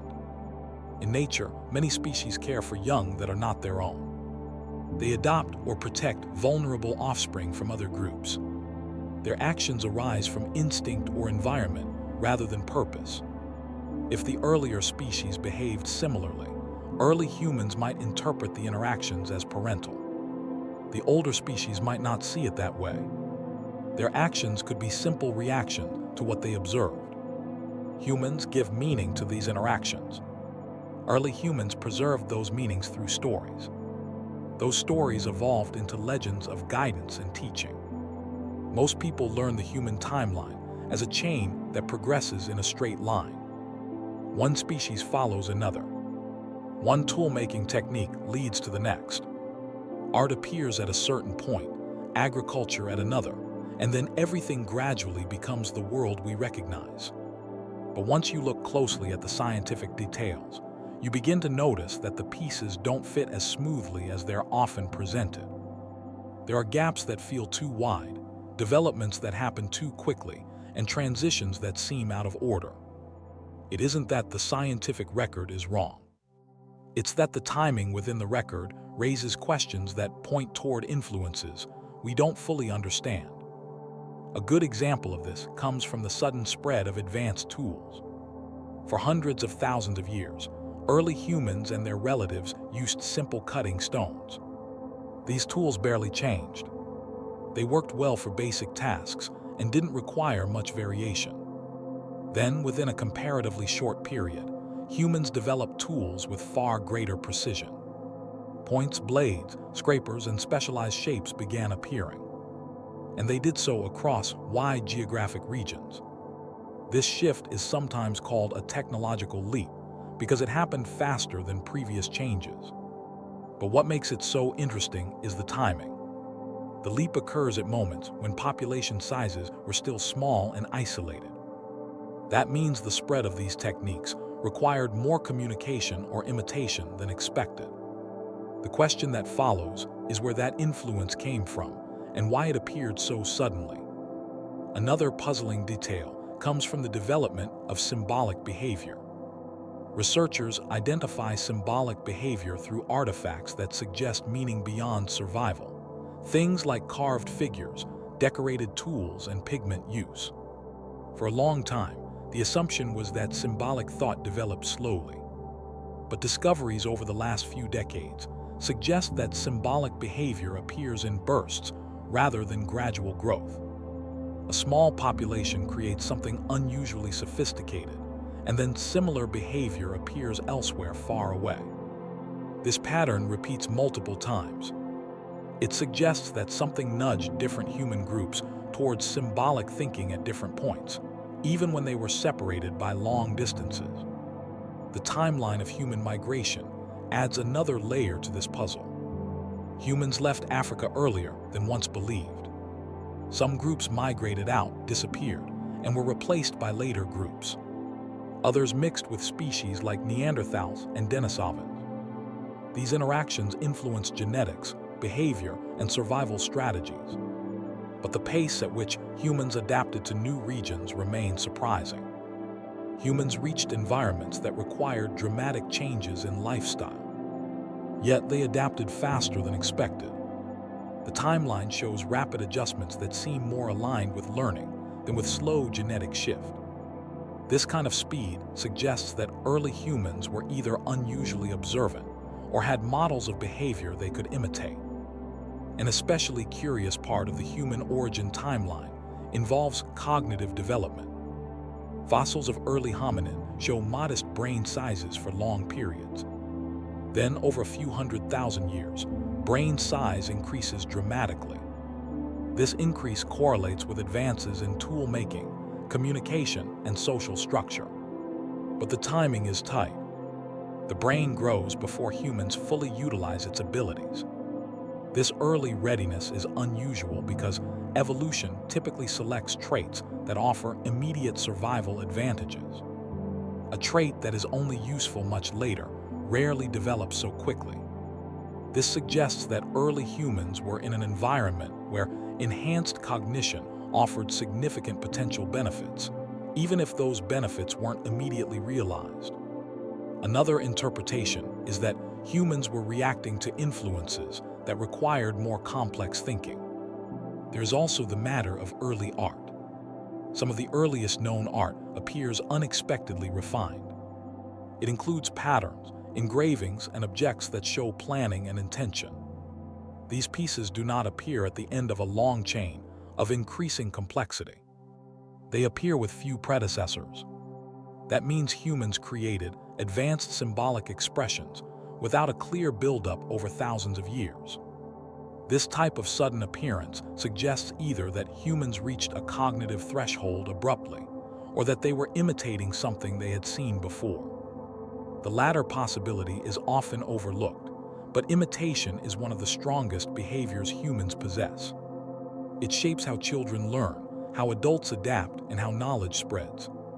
If early humans saw markings, patterns, or behaviors from a species with advanced cognition, even in passing, those impressions could spark symbolic thought long before humans developed culture independently. The timeline also contains an interesting reality about extinction. Many hominin species existed before Homo sapiens. They developed tools, social structures, and some level of culture, but they vanished in ways that seem too coordinated to be entirely coincidental. They disappear around the same periods when Homo sapiens begin expanding. The cause is still debated. Climate changes, competition, disease, or other factors all play roles. But the fact that several species disappear while one species rapidly advances adds weight to the idea that Homo sapiens had advantages not fully explained by environment alone. Something accelerated human development at a pace unmatched by others. Fossils also show another puzzling pattern. Some skeletal features appear before the cultural behavior associated with them. Humans develop hands well-suited for intricate tool-making, long before they begin producing the tools that match those abilities. Their vocal anatomy evolves before complex language emerges.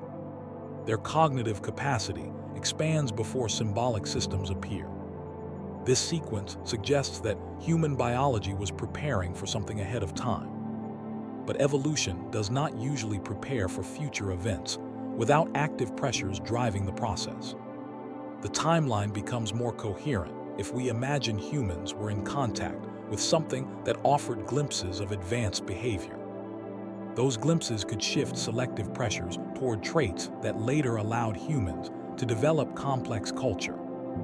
The puzzle deepens when looking at sites where different hominin species interacted.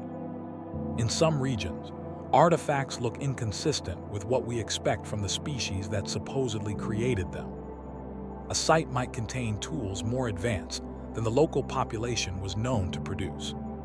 Some researchers attribute this to convergence or borrowing from other human groups. But these explanations sometimes require groups to communicate across distances they were unlikely to travel.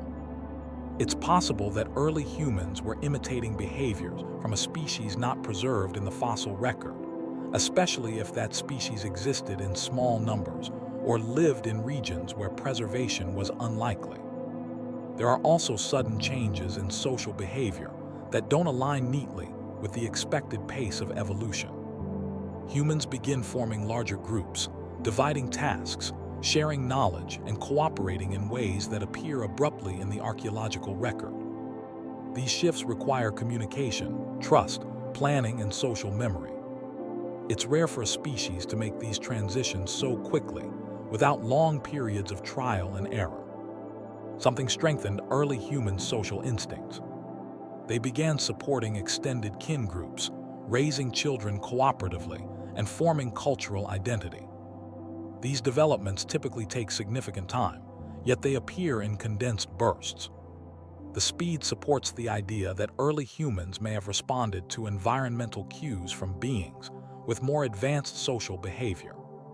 Another area that doesn't perfectly align is the timeline of human migration into extreme environments. Humans reach cold climates, high altitudes, and resource-scarce regions faster than expected. The adaptations needed for survival in these areas require not only physical changes, but also technological and behavioral strategies. The rapid spread suggests early humans were capable of problem-solving more advanced than their ancestors. It also suggests that early humans might have copied survival strategies from another species, already adapted to such environments. If the earlier species had broader environmental experience, their behavior could become a blueprint for humans to follow. Even within cultural development, the timing of agriculture stands out. Humans developed agriculture relatively recently in evolutionary terms. But the knowledge required to cultivate plants is complex. It requires understanding seasonal cycles, plant behavior, and long-term planning. What's surprising is how quickly agriculture spread across regions once it appeared.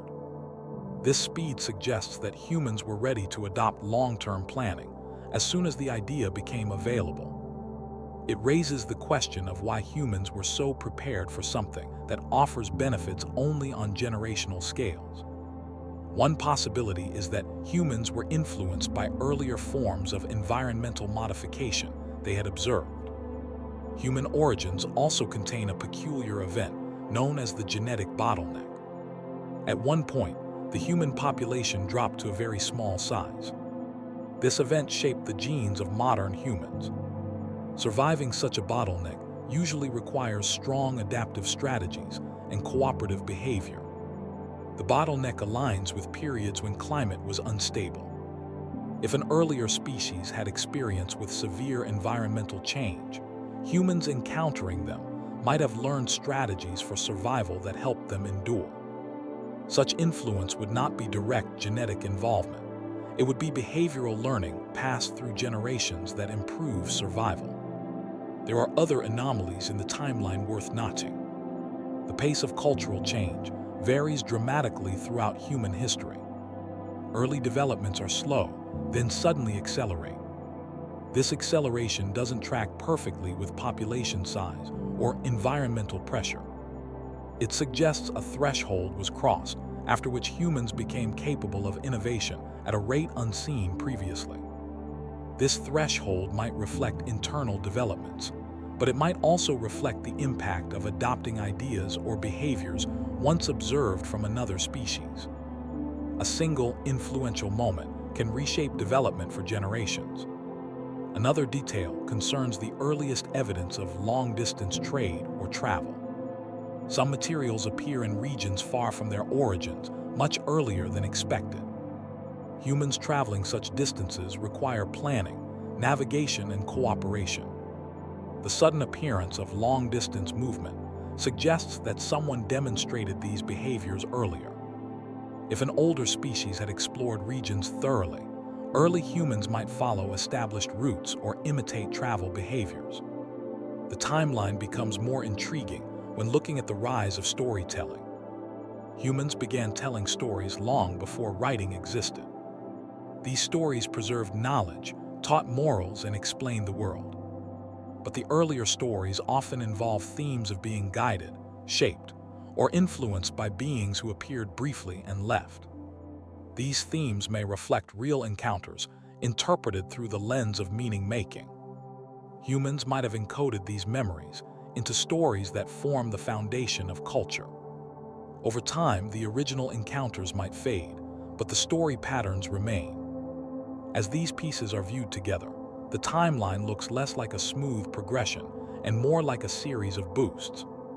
Each boost appears at a point where humans develop something ahead of schedule. The pattern suggests external influences that need not involve control or deliberate planning. Influence can occur through observation, imitation, or indirect contact. The timing of these boosts align with transitions that shaped humanity. This makes the puzzle compelling, not because it threatens what we know, but because it encourages us to consider how many factors shape evolution.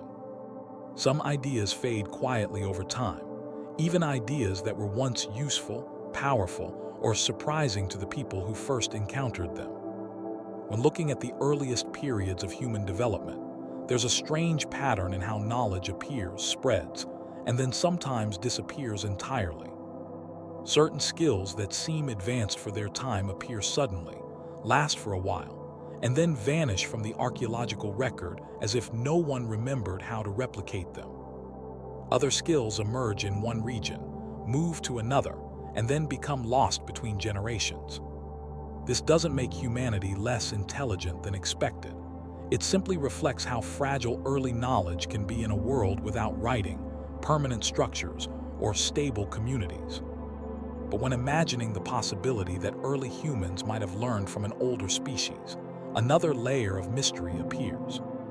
If humans did receive knowledge, whether intentionally or through observation, what happened to it? And how could something valuable vanish so completely? One of the clearest examples of a lost knowledge comes from early tool making. Some stonework techniques appear far before the populations that use them had the population size or infrastructure to sustain them. These techniques include precise blade production, controlled heating of stone, and geometric flake removal strategies that require planning rather than improvisation. These methods appear in the archaeological record for a period, and then vanish for thousands of years before returning again. When these techniques reappear, they often show subtle differences, as if humans were rediscovering methods rather than preserving them. This creates the impression that early humans carried fragments of knowledge they couldn't fully maintain. If early humans learned from an older species, the transfer might have been partial or incomplete, leaving humans with capabilities they didn't yet have the cultural systems to preserve. In some cases, the earliest evidence for controlled fire appears in patterns that are difficult to explain using purely gradual learning. Fire requires not only the ability to create it, but also the discipline to maintain it safely. Some groups appear to have mastered these skills long before others. What's curious is that fire use seems to vanish and then reappear in certain timelines. This disappearance could reflect environmental challenges or shifts in population, but it also suggests early humans may have learned the basics quickly from observing others, then struggle to maintain the knowledge independently. Fire is an example of something that can be learned through imitation, without understanding the underlying principles. If an older species used fire in clear or visible ways, early humans might have copied the behavior without having the foundational cultural stability needed to retain it. The same pattern appears in the early use of pigments. Some of the oldest pigment use suggests humans understood how to combine materials to create color, preserve it, or apply it to surfaces. These skills require planning, experimentation, and a stable social environment. Yet the appearance of pigment use is uneven. It emerges in one location, disappears in another, and then resurfaces across distant regions. This irregular pattern hints at knowledge moving through populations without stable transmission. It's possible that early humans encountered markings or colored materials left by an older species. They might have tried to replicate these patterns without knowing the original purpose.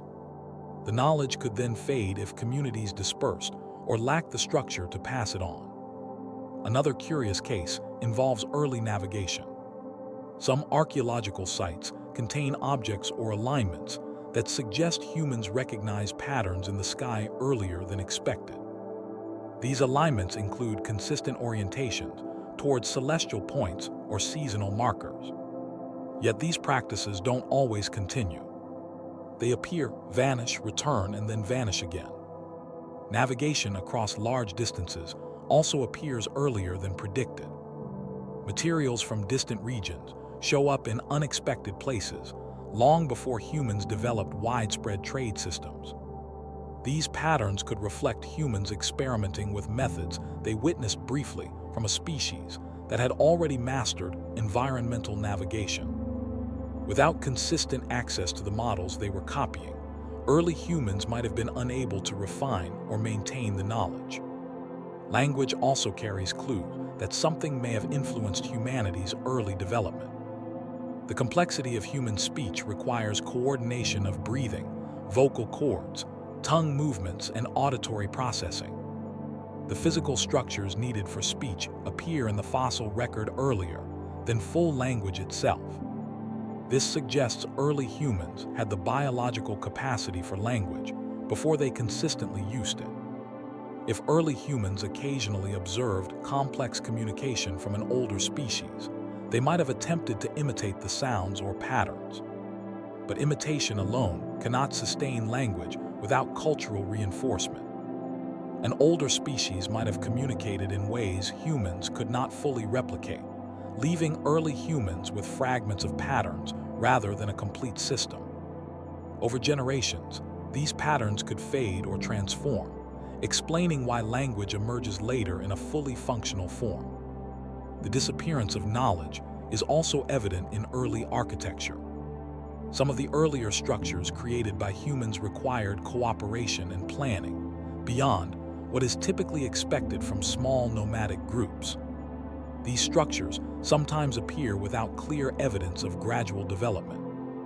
Yet, similar structures do not appear consistently across regions. Instead, they emerge suddenly in certain areas, then vanish, leaving gaps that last thousands of years. These gaps raise questions about what could have sparked the initial structures. If early humans learned design principles by watching an older species modify its environment, their imitation might have been enthusiastic but short-lived. Without reliable methods of transmitting the techniques, the knowledge could dissipate as communities shifted. Another example involves early symbolic markings.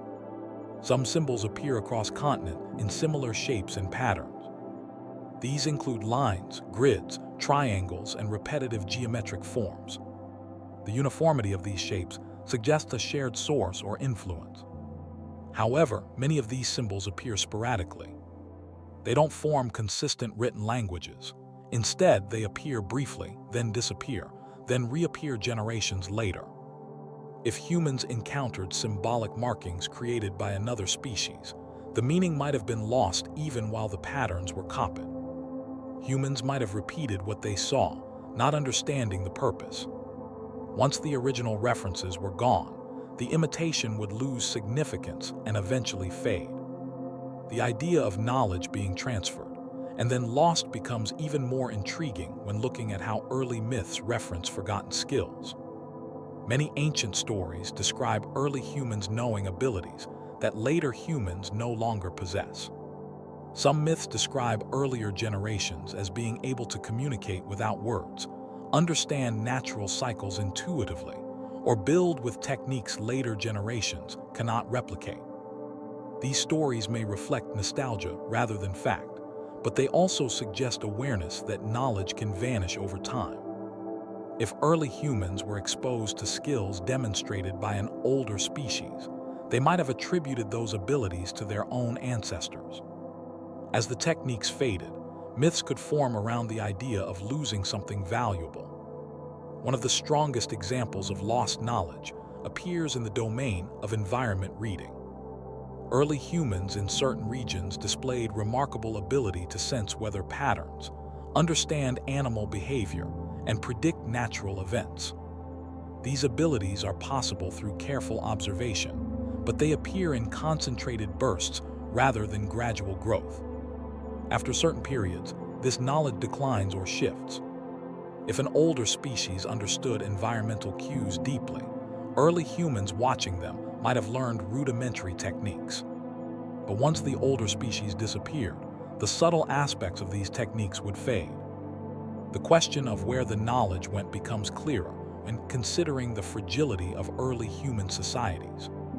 Knowledge spreads through stable communities, consistent teaching, and reliable communication structures.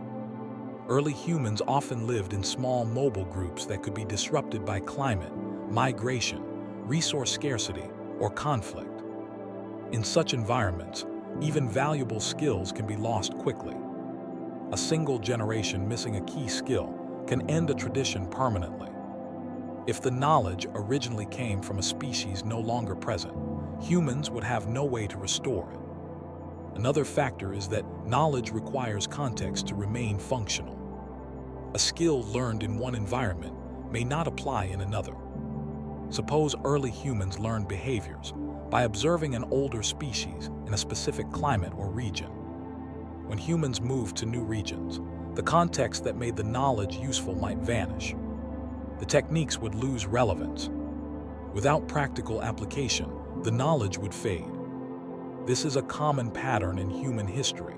Skills tied to specific ecosystems often disappear when populations migrate. Some of the lost knowledge may have been hidden in artifacts we no longer understand. Carved stones, shaped tools, and patented markings might carry meanings that were once clear and now seem mysterious. Without written explanations, the purpose behind these objects becomes speculative. If early humans copied objects from an older species without understanding their full use, the meaning would be shallow and easily lost. Descendants might preserve the artifacts, but not the knowledge behind them. The absence of written records also plays a major role. Writing appears very late in human history. Everything before writing relies on memory, repetition, and oral tradition. These methods can preserve stories or rituals, but they struggle to preserve detailed technical knowledge. Complex skills require precision.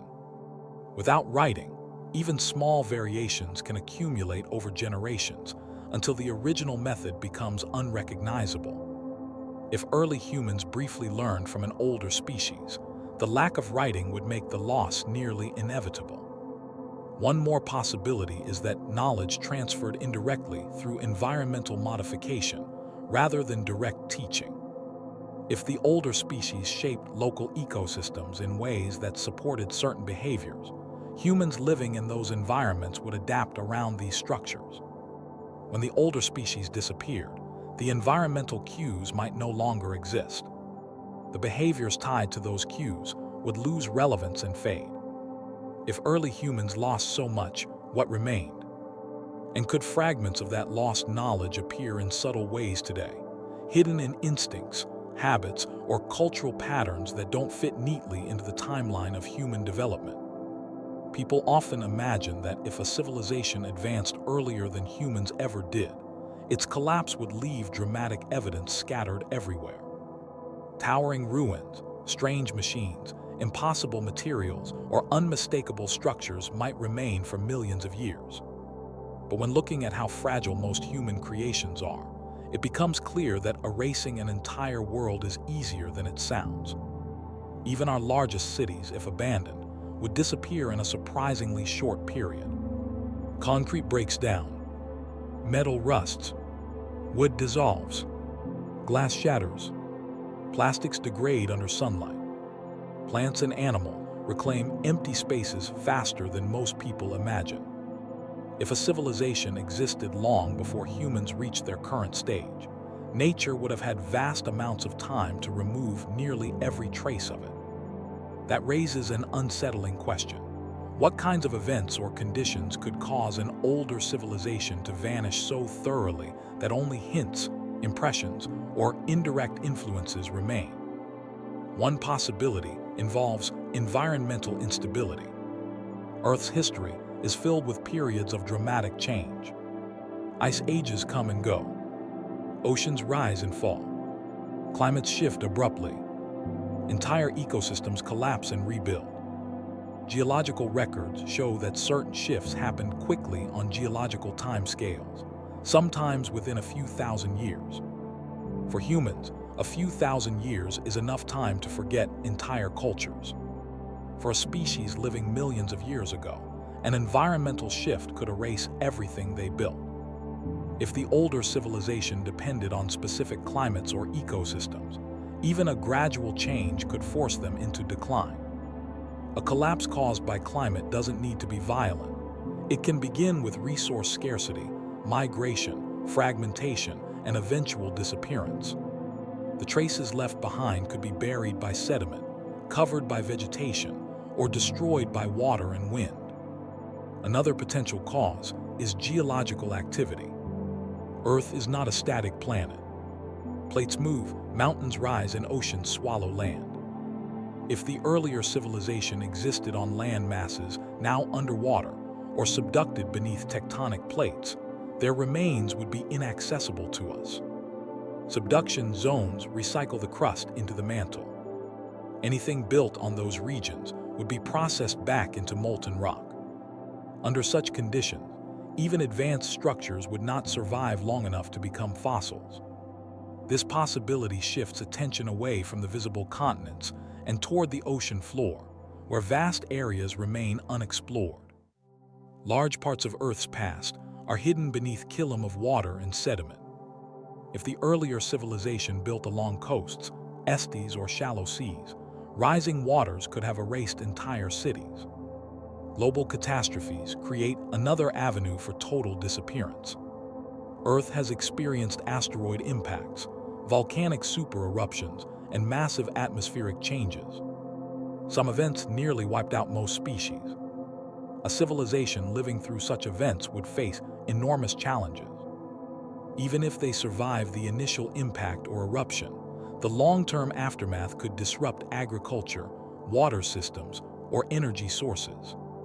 Ash clouds can block sunlight. Toxic gases can change their chemistry. Temperature shifts can destabilize ecosystems. If the earlier species relied on complex systems, these events could break the continuity needed for survival. The collapse wouldn't need to be immediate. It could unfold over generations as populations dwindled and infrastructure failed. Another possibility involves internal instability. A species that reached a high level of intelligence might encounter conflicts similar to, or more complex than those humans experience.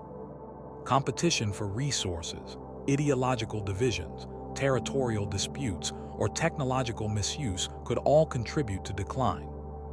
The downfall might be gradual, driven by overuse of resources or inability to adapt to changing conditions. Internal collapse rarely leaves clear traces in the archaeological record.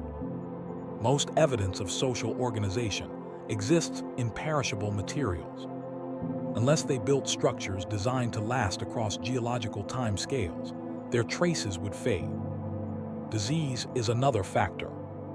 A highly interconnected civilization could be vulnerable to outbreaks. A pathogen spreading through populations with high mobility or dense settlements could devastate the species. In humans, disease has shaped history repeatedly. Entire communities have disappeared due to outbreaks. If the earlier species lived in close proximity or relied on social structures similar to humans, they might have faced similar vulnerabilities. A disease that reduced their numbers significantly could break the social and cultural networks needed for maintaining knowledge, eventually pushing them toward extinction. There's also the possibility that their population size was never large. A species can reach high intelligence without becoming widespread. Many animals today demonstrate advanced cognition without large populations. If the earlier species lived in small numbers, even minor disruptions could threaten their survival. A shift in climate, loss of habitat, or reduced prey availability could reduce their population to the point where recovery becomes unlikely. Their intelligence alone would not guarantee survival. Humans only succeeded because their population grew large enough to withstand shocks. A species with low numbers might be far more vulnerable. Another angle involves specialization. If the earlier civilization evolved in a stable environment, they might have developed traits suited specifically to that environment. Specialization can lead to vulnerability. When the environment changes, specialized species struggle to adapt quickly. Humans are generalists, able to survive in a wide range of climates. But a species that evolved earlier might not share that flexibility. Their collapse could result from an inability to adapt to new conditions rather than dramatic events. When considering how their world could disappear, it helps to imagine how humans would fare if they vanished today. A few million years from now, only small traces of human existence might remain. Most of our cities would erode. Some plastics might remain in transformed forms. A few objects made of durable materials could survive, but their context would be lost. Without context, future species might misinterpret them or overlook them completely. If Earth erased nearly all traces of human civilization in a few million years, then it could easily erase traces of a civilization that existed much earlier. Another factor in total erasure is time. Human-like species emerged only recently on the geological timeline. If an older civilization existed tens of millions of years ago, sediment, erosion, volcanic activity, and biological processes would have had far more time to recycle everything they left. Fossils of most species from those periods are rare because fossilization requires specific conditions. Artifacts require even more specific conditions to survive. Metal decays, ceramics break, organic materials vanish. Without continuous preservation environments like caves or isolated deserts, most traces would be gone. In addition to natural erasure, behavioral factors might contribute to disappearance. The earlier species might not have relied heavily on large structures. They might have valued mobility or low-impact living. If their society emphasized environmental harmony, they might have avoided constructing anything permanent. In this case, their legacy would be nearly invisible. Humans only leave strong traces because they build large, enduring structures.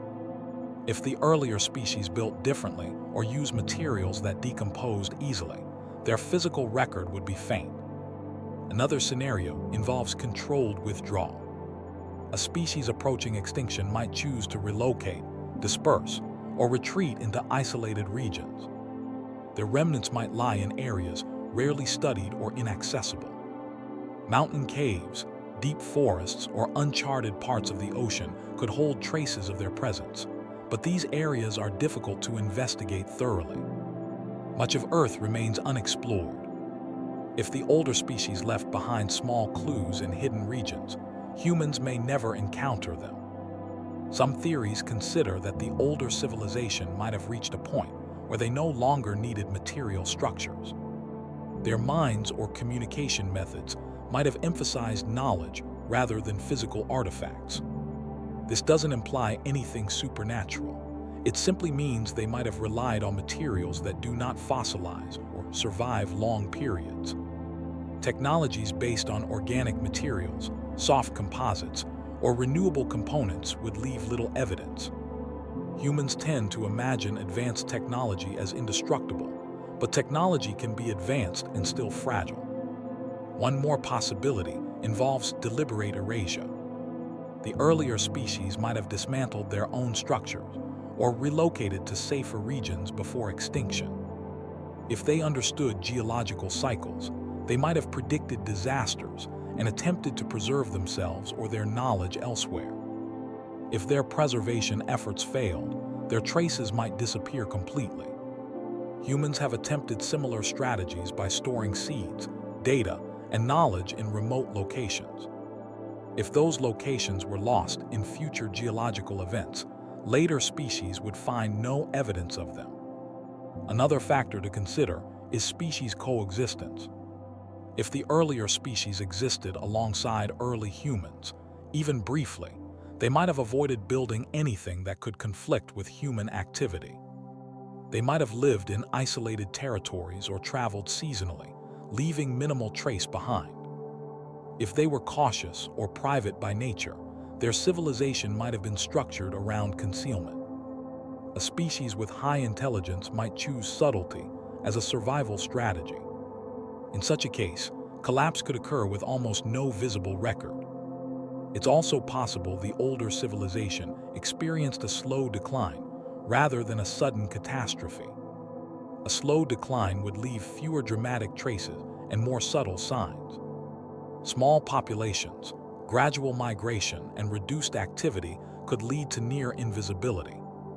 If they produced fewer artifacts or spread across wide areas, their remains would be diluted in the geological record. The combination of slow decline and natural erosion would effectively erase them. As Earth's history is considered more closely, it becomes clear that civilizations can vanish easily.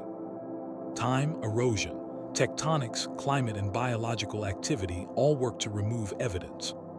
The older a civilization is, the more likely it is that its traces are gone.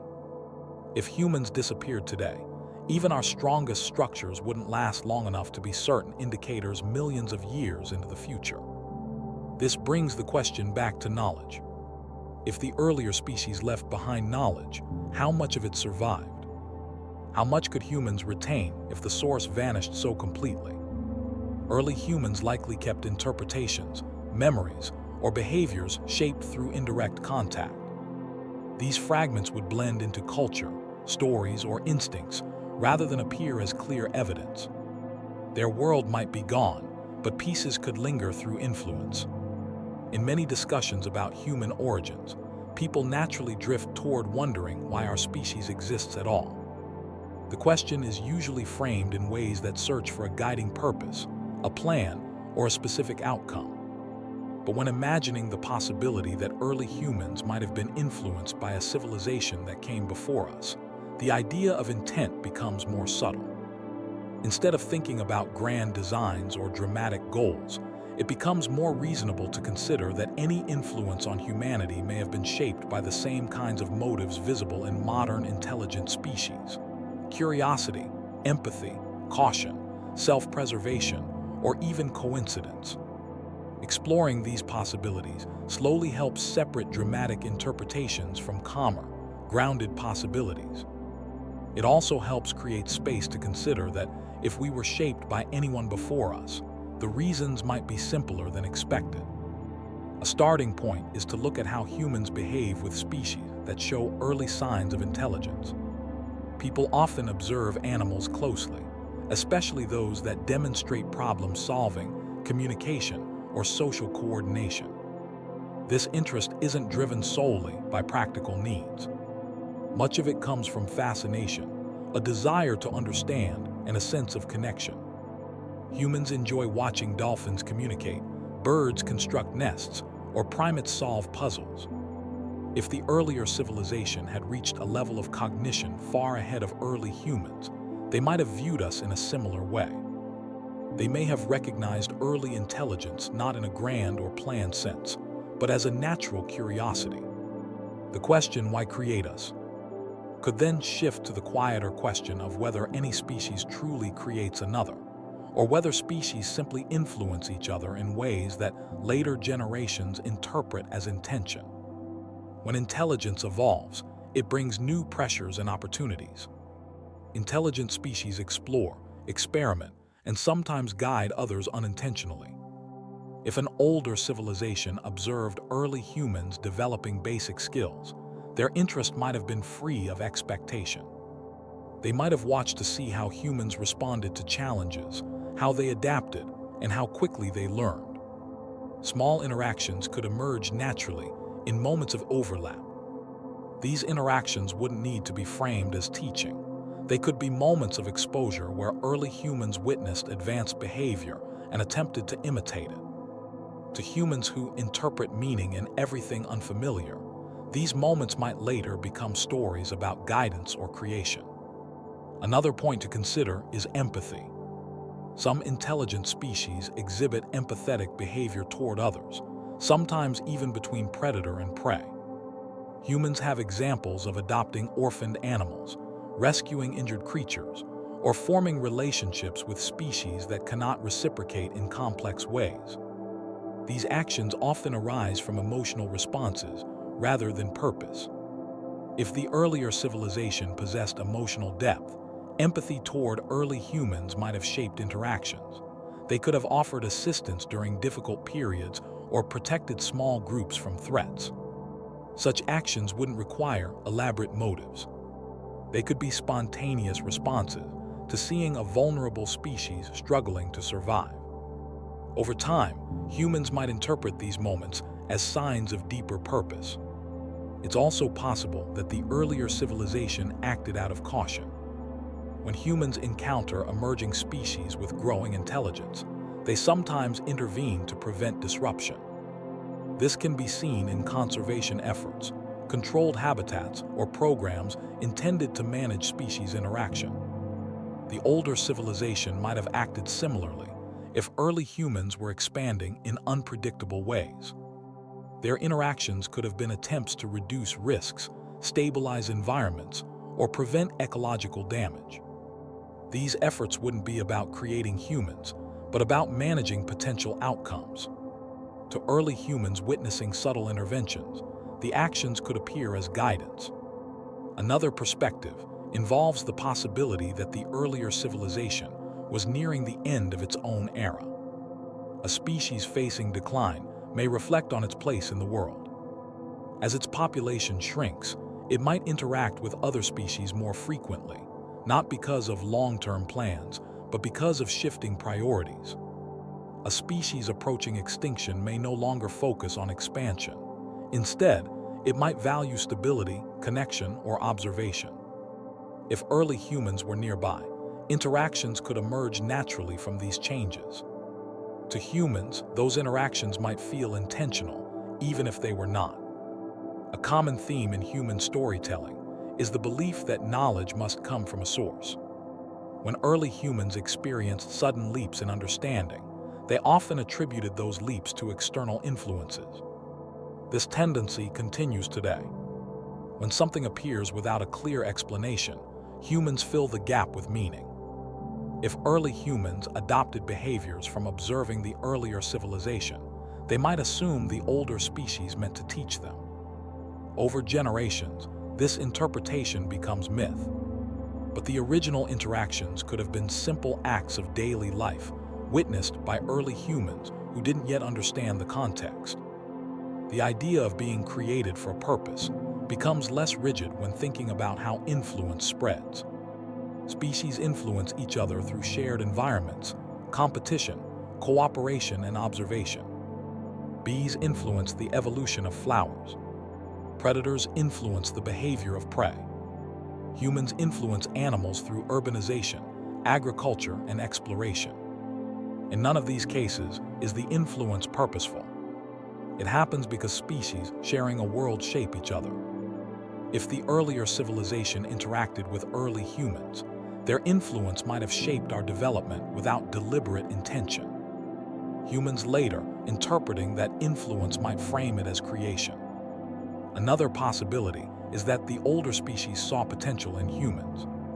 When humans observe intelligent animals, they sometimes attempt to support or encourage their development. Examples include providing tools to primates, offering puzzles to crows, or creating protected environments for dolphins.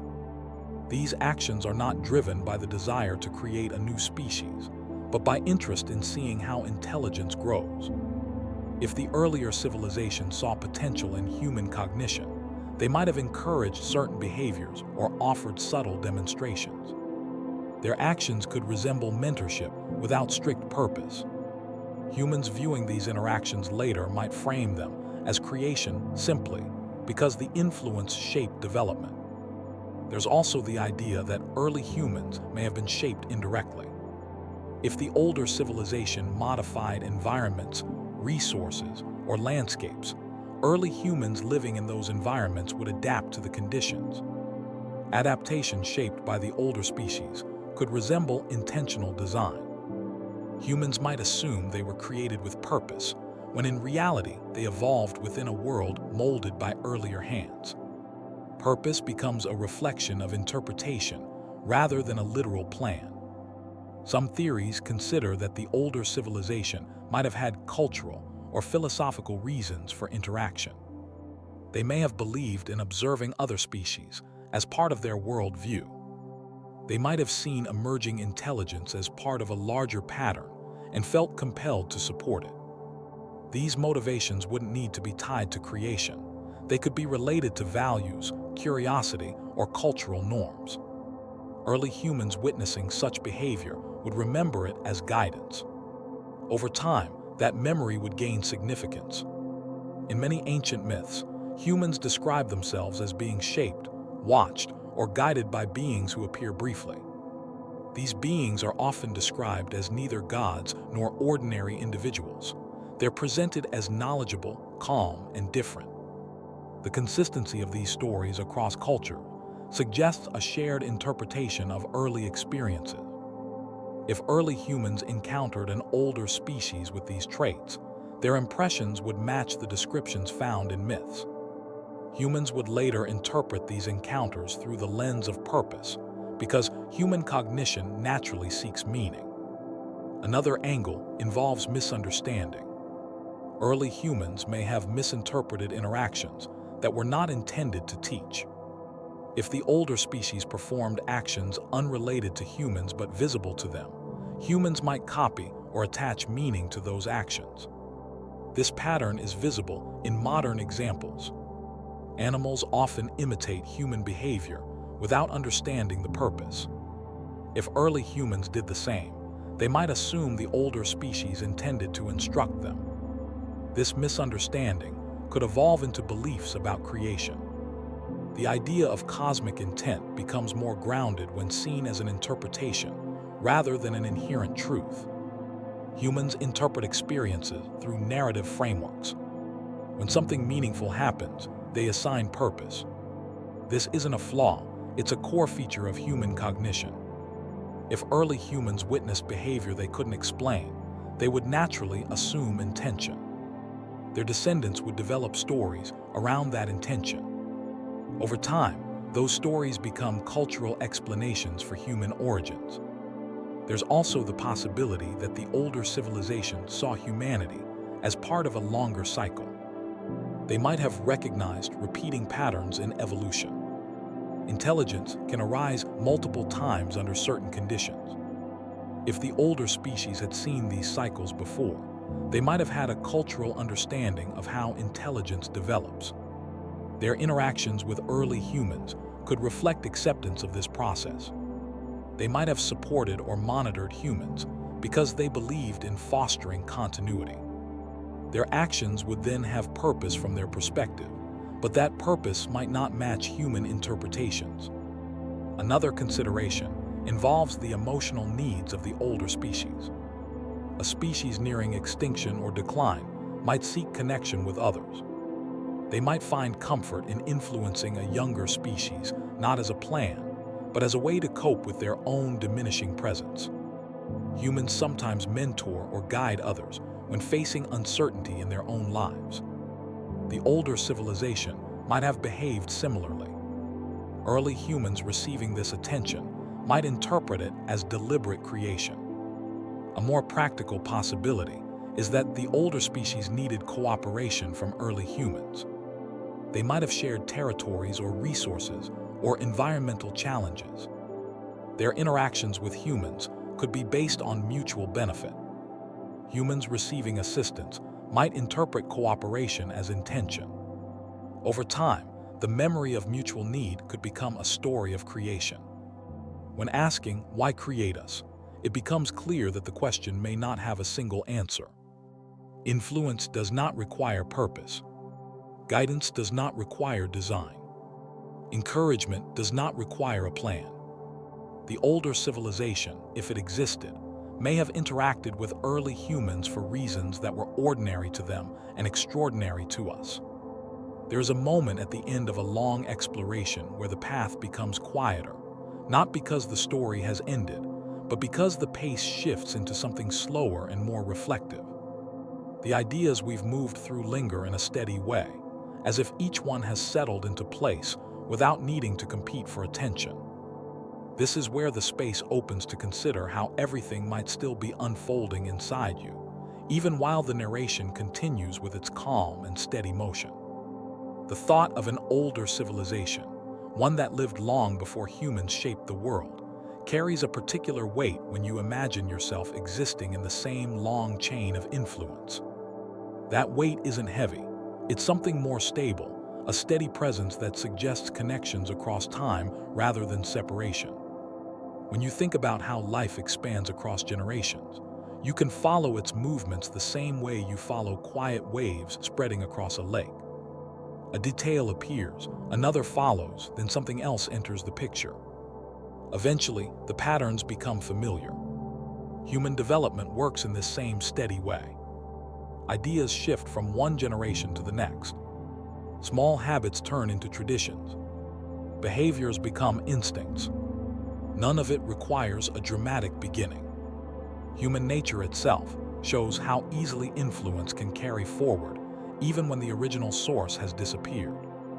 As the idea settles that an earlier civilization might have lived millions of years ago, there is space to recognize that influence does not always make itself visible. Many things shape human behavior without ever leaving a single artifact behind.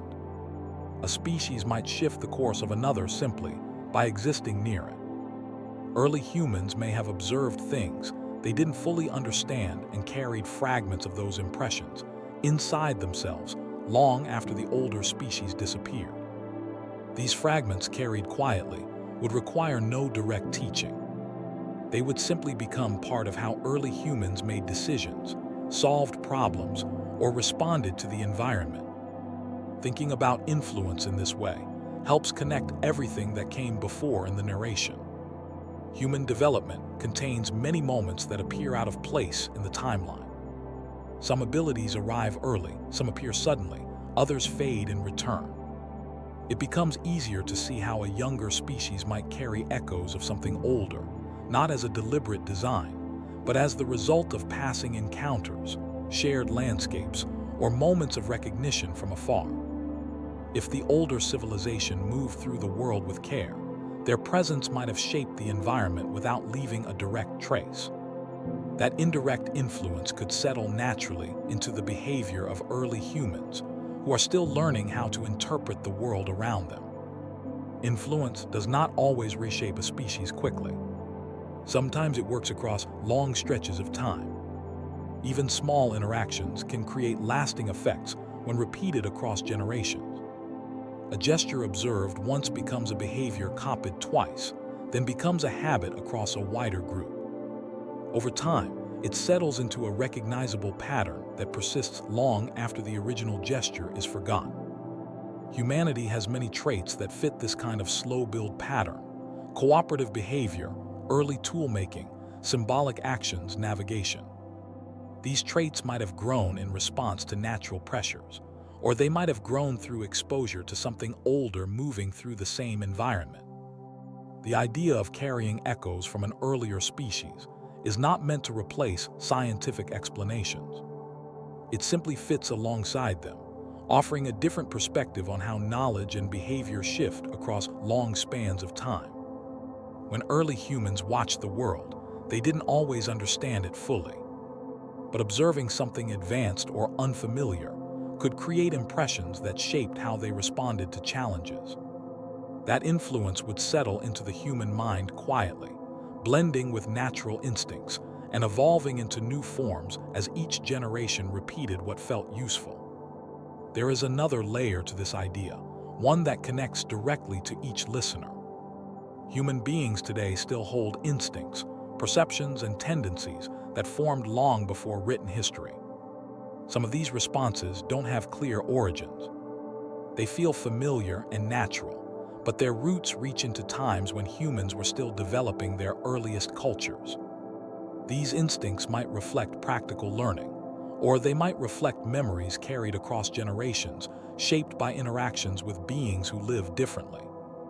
The traces of those interactions would not appear as clear images or direct memories.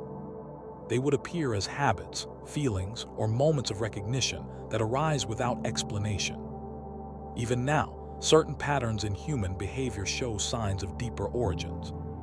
People often feel drawn to certain landscapes without knowing why. They respond to silence in similar ways. They seek direction, community, or stability even when they're alone. These instincts may come from early human challenges, but they also may come from a more complex past, one that includes faint traces of beings who watched us grow from simple tool users into something more aware. If those beings existed, humanity might carry small reflections of their presence within traits that feel instinctive today.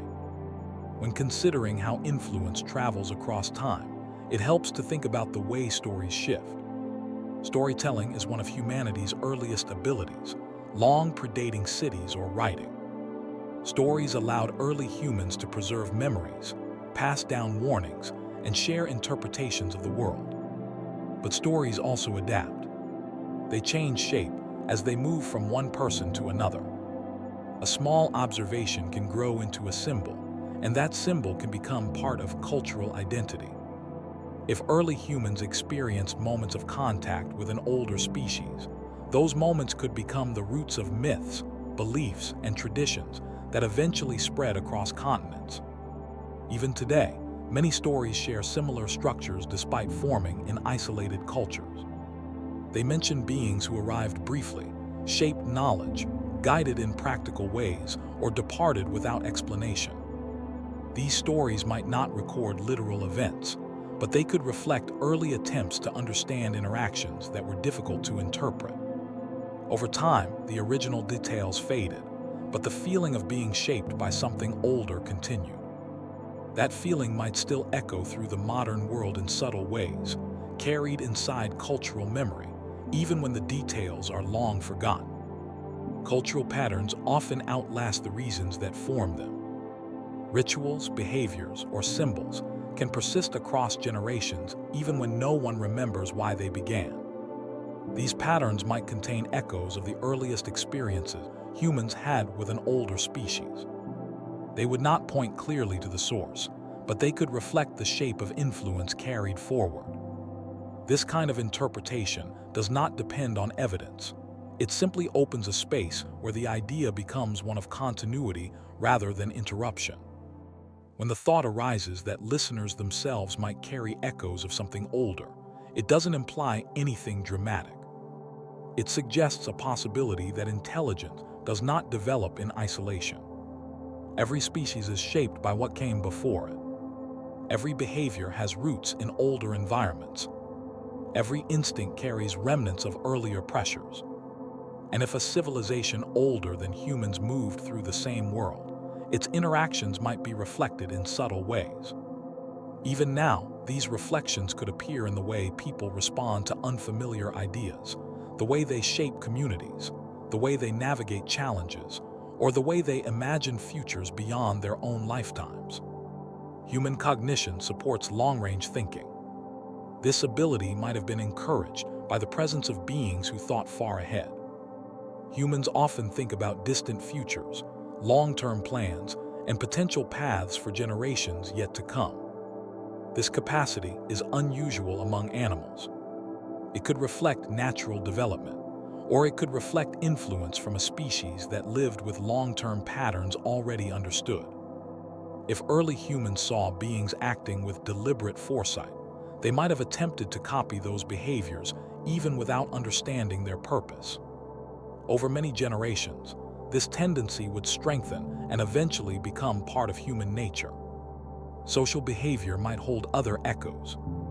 Humans adapt their actions based on observation, cooperation, and shared knowledge. If the older civilization worked in coordinated groups, early humans observing them could have adopted similar strategies. These strategies would then grow through generations, becoming ingrained as human social instincts. Today, humanity's ability to work together remains one of its defining traits. This trait might carry hints, shaped over long stretches of time, of a more experienced species that once lived alongside us in distant ages. As you continue listening, there may be moments when certain ideas feel familiar, even if they are new. That familiarity might come from instinctive recognition of patterns, that humanity has carried quietly for thousands or millions of years. This recognition doesn't require direct memory. It emerges as a feeling of connection to something older, something steady, something that shaped humanity gently before disappearing from the world. Thinking about yourself within this timeline creates a different kind of reflection. The idea that you could carry echoes of something older is not meant to be dramatic. It simply acknowledges that every person alive today is part of a long chain of influence. You're built from memories you never experienced directly. You carry instincts shaped by pressures you've never seen. You walk with habits inherited from ancestors across vast stretches of time. If influence from an older civilization played even a small role in early human development, its traces would travel through countless generations before reaching you. Those traces would not be obvious. They would not appear as images or clear memories. They would quietly blend with everything else humans carry: problem-solving abilities, responses to landscape, social instincts, curiosity about the unknown, and the capacity to imagine possibilities far beyond present experience. These abilities define humanity. Now, if any part of them carries a faint imprint of something older, that imprint would exist in the background of your daily life rather than the foreground. As you continue breathing, listening, and letting the narration drift, the idea becomes simpler rather than heavier. The older civilization, if it existed, would not have shaped humans through intention alone. It would have shaped humans through proximity, shared environments, overlapping needs, and moments of brief observation.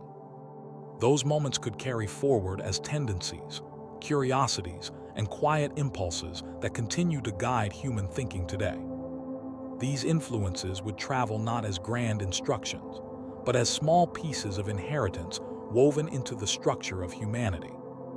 And wherever you're listening from right now, whether lying down, sitting somewhere familiar, or moving through a place that feels steady to you, you might feel the presence of those long threads joining distant ages.